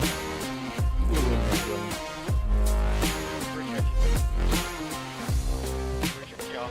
We'll be right back, folks.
All right, folks, we are back, and we're going to interview your top three finishers. We're going to start off with Mr. Andrew Cawthon there in that number 10 machine. Hey, Andrew Cawthon, it's Alan and Ricky in the booth, buddy. You got me? Yeah, I got you, man. Hey, man, brought it home. Third step on the podium. Been a while, I think, since we talked to you on the podium. How was the race tonight from your perspective? It was interesting. Got that new aero package, and I think some of us still trying to figure out exactly how this draft's going to work. But I mean, I just wanted to stay out of trouble until the end to even give myself a shot, and that's what I ended up doing. Restarted 19th, and then had a quick caution. Restarted 14th, and wrecked in front of me, man. So it's not like I necessarily drove my way up there tonight. I had some bad luck, got a speeding penalty, and then get caught with some low cars on the restart when I finally got that lucky dog and kind of lost the pack, and it was over for me at that point. I figured, and had a caution, got up with the other guys that weren't damaged, and I guess this is why they race the races, man. Never yeah, know for what's sure. gonna happen at the end. So. Well, hey, Ricky, what do you have for the number 10 machine? Hey, Andrew, it's good to see you up front tonight there, and with a strong finish, it looked like you just kind of put yourself in the right place at the right time at the end. What was you seeing on that last lap that got you up there in that top three? Well, I went on the restart. The high side seemed to be good side to be on. Had the momentum all night, and so I was fortunate enough to get up there on the high side on the restart, and so I was happy about that. And then, some guys got kind of aggressive in the middle or on the bottom, and kind of tight racing down there, and I saw a couple of them bouncing off each other, and at that point I was like, well, I'm up against the wall. I'm just going to keep the hammer down and keep it pointed straight. And they got a little sideways, and I saw them disappear to the left down towards the inside wall. But I knew they were going to be coming back up, and I was like, just keep the gas down, and maybe you'll be by the time they get back up. And I fortunately was. I don't know about how much, but yeah, I guess a few of us made it on through there. But at the end, everybody kind of checked up enough to where we were spread out and couldn't really get a run together. I was looking up there and saw Dylan and Jack, and I think Jonathan was behind me, but he was just too far. We were too far behind to put together anything, to not organized enough. But yeah, I'm excited to be on the podium, man. Yeah, it's been a little bit, and especially at these Daytona races, Yeah, hey, well, good run here tonight, man. Before we let you go, you got any shout outs for teams, fans, or family? Obviously we got Team Phoenix, man. So all the guys over on Team Phoenix, we got Dion, and Greg, and Mike talking us through the whole thing, trying to strategize this thing all the way to the end. And good run for them. I don't know who got caught up in what at the end, but those guys, and obviously you and Laurie and Ricky and everybody for helping put these things on. So that's it, man. Appreciate it. All right, buddy. We'll see you in Kansas. You got it, man. Have a good one. Yeah, good night. All right, third place machine of Andrew Hawthorne. And we're going to move up one more step on the podium here and get with Mr. Jack Dixon. Jack being one of our 3 Canadian drivers. Hey, Jack Dixon's down, and Ricky in the booth, buddy. You got me. Copy. Hey, man. So second step on the podium. Looks like you got your teammate. Are you teammates with Dylan Bryant? I am. Hey, you got your teammate to victory then, huh? Does he owe you a couple of beers or something? Canadian beers or domestic American? Honestly, any beer is good. Any beer's good. So go ahead. How was your night, buddy? Sorry. Oh, no, it was a good race. This is a second one he owes me, so keep a tally of that. So 2 beers. But no, it was a good run tonight. It was a little frustrating at times, trying to keep in line and catch a main pack with some guys, but a lot of trucks seem to have trouble tonight with holding a straight line, and that didn't help us catch a pack, but it all worked out. Yeah, for sure. Hey, Ricky, what do you got for Mr. Dixon here? Hey, Jack, good run tonight, buddy. It was good to see you up there. I saw you early in the race. Looked like you was hanging back and lost that pack, and it looked like you had a strategy to try to just play it cool and then be there at the end, and it looks like it worked out for you. Yeah, I didn't expect to drop back that far, but when I dropped below the yellow, there was a longer line on the bottom than I anticipated. So I didn't get to come up as early as I wanted to, and I did lose a draft, so it was a bit of luck that I got back caught up with the group, but I just stuck it in the middle in the last run there, and when that caution came out, I came ahead of the wreck and in 4th, so lined me up with Dylan, and who happens to be my teammate, and just told him, hey man, if we hook the outside, we're gonna win this race. So I just pushed him to it, and yeah, that's 2 beers coming my way. Yeah, man, it sounds like a great team victory here tonight. So before we let you go, though, do you have any shout outs for teams, fans, or family? You guys for a great broadcast, and glad to have Ricky back. I love hearing his voice, and such a good dude. So my teammates, Dylan, Albert, Tom, Jeremiah, they're great teammates. Helped me get up to the front. And Lori for, looking after a childish manner sometimes. So, I don't know what you're talking about, man. I don't either. Just making stuff up. Well, great ride, man. We look forward to seeing you in Kansas, and thanks for talking to us. Yeah, thanks. Good night.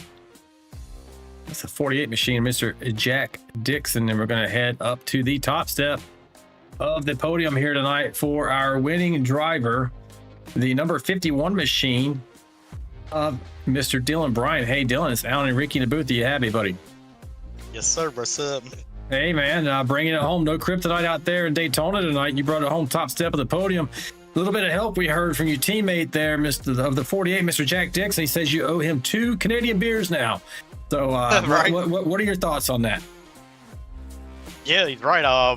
Right. I think I owe him a 12-pack of them. So yeah, just man, it on these tracks are very dependent on teammates, and that last caution there, I knew I wanted to be in the outside lane, and it just happened to be, Jack was 4th, so I was like, well, hey, I'm going to start on the outside here, and I was like, look, no matter what, if we stay to the outside, no matter what they do on the inside, we're going to get 1-2.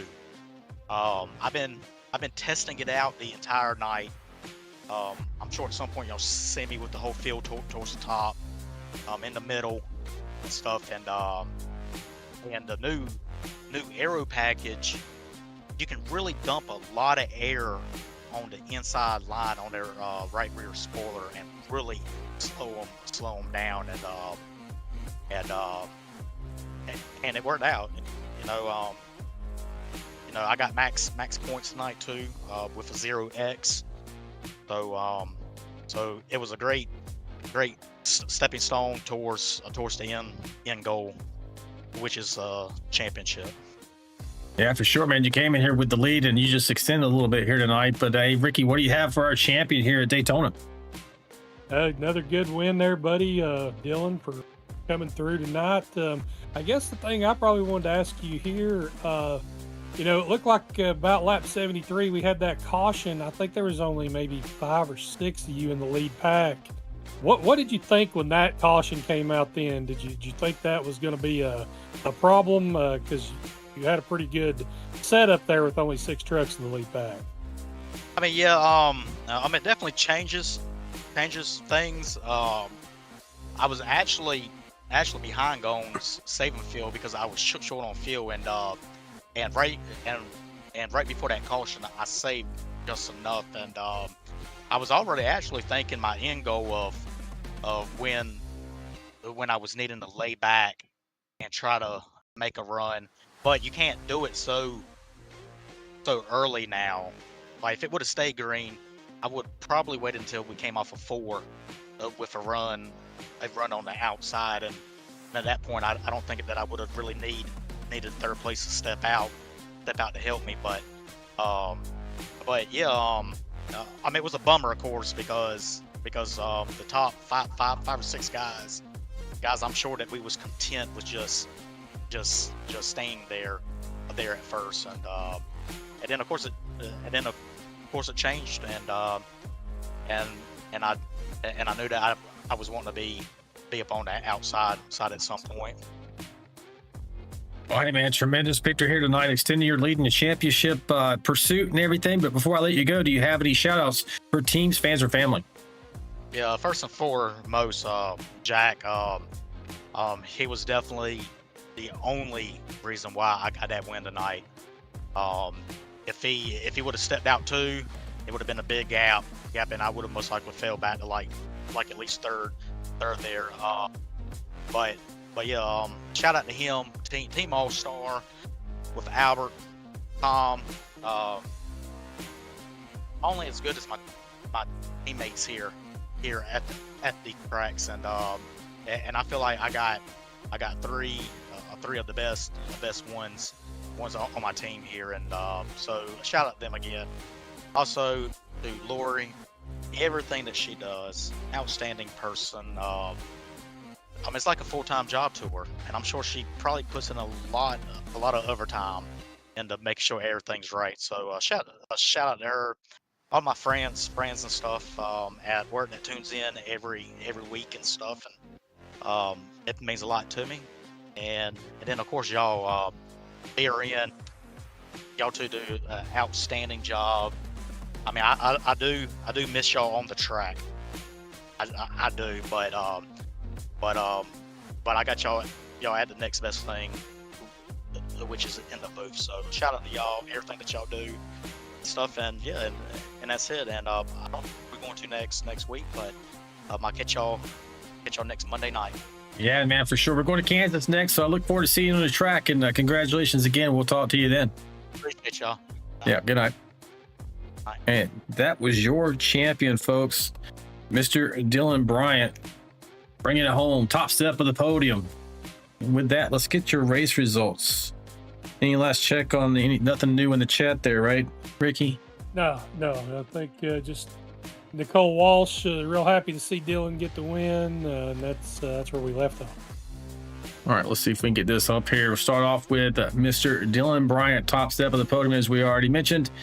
And then Jack Dixon second, Andrew Cawthon third, Andy Player fourth, Kelly Kill fifth, Jonathan Osborne sixth, Jacob Alicia seventh, Dion Jones eighth, Scott Roney ninth, and Dave Mayberry brings it home the top 10. And Greg Dobson comes home 11th, Craig Goodenough 12th, Mike Adamson 13th, Chris Goins 14th, Scott Milner 15th, John Gallagher 16th, Shane Bachler. Shane Bachler, yeah, I have a blank, and I knew I was going to say it wrong. Shane Bachler in 17th, Tony Benfield 18th, John McAdam 19th, and Sean McDonald in 20th. They got Aaron Warren 21st, Tom Bears 22nd, Chandler Paul 23rd, George Rincon really fast here tonight, brings it home 24th though. Mike Everidge 25th, and 26th Russ Kilgore. 27th was Albert Anderson to round out the field here tonight. Greg Klein didn't start the race. That's why you see him plus 88 laps down there. So, man, exciting finish. I know a lot of guys are probably not super happy about how that finished, but it was exciting for us as race fans to at least see them come across the line under green, racing for that victory here tonight. Any last parting thoughts there, Ricky? It was a good race. I mean, every time you go to Daytona or Talladega, it's always going to be something a little bit different. And I think you saw a little bit of everything tonight. You saw some strategy. You saw guys hanging back. You saw some aggressive moves. It was kind of the mixed bag. Yeah, for sure. And finally, as always, I want to thank my beautiful and talented wife, Lori, for everything she does for me personally, my family, and this league. You hear it every time we do his interviews. She's super busy and takes care of all of us, and we thank her for that. But with that, folks, round 5 is officially in the books here at Daytona International Speedway, and we're looking forward now to Kansas Speedway for round 6. Be sure to tune in next Wednesday at 8:45 p.m. Eastern Standard Time so you don't miss any of the racing action. But until then, race fans, remember, stay sharp, stay fast, stay vigilante, and we'll see you next time. Good night. This ain't your mama's racing stream.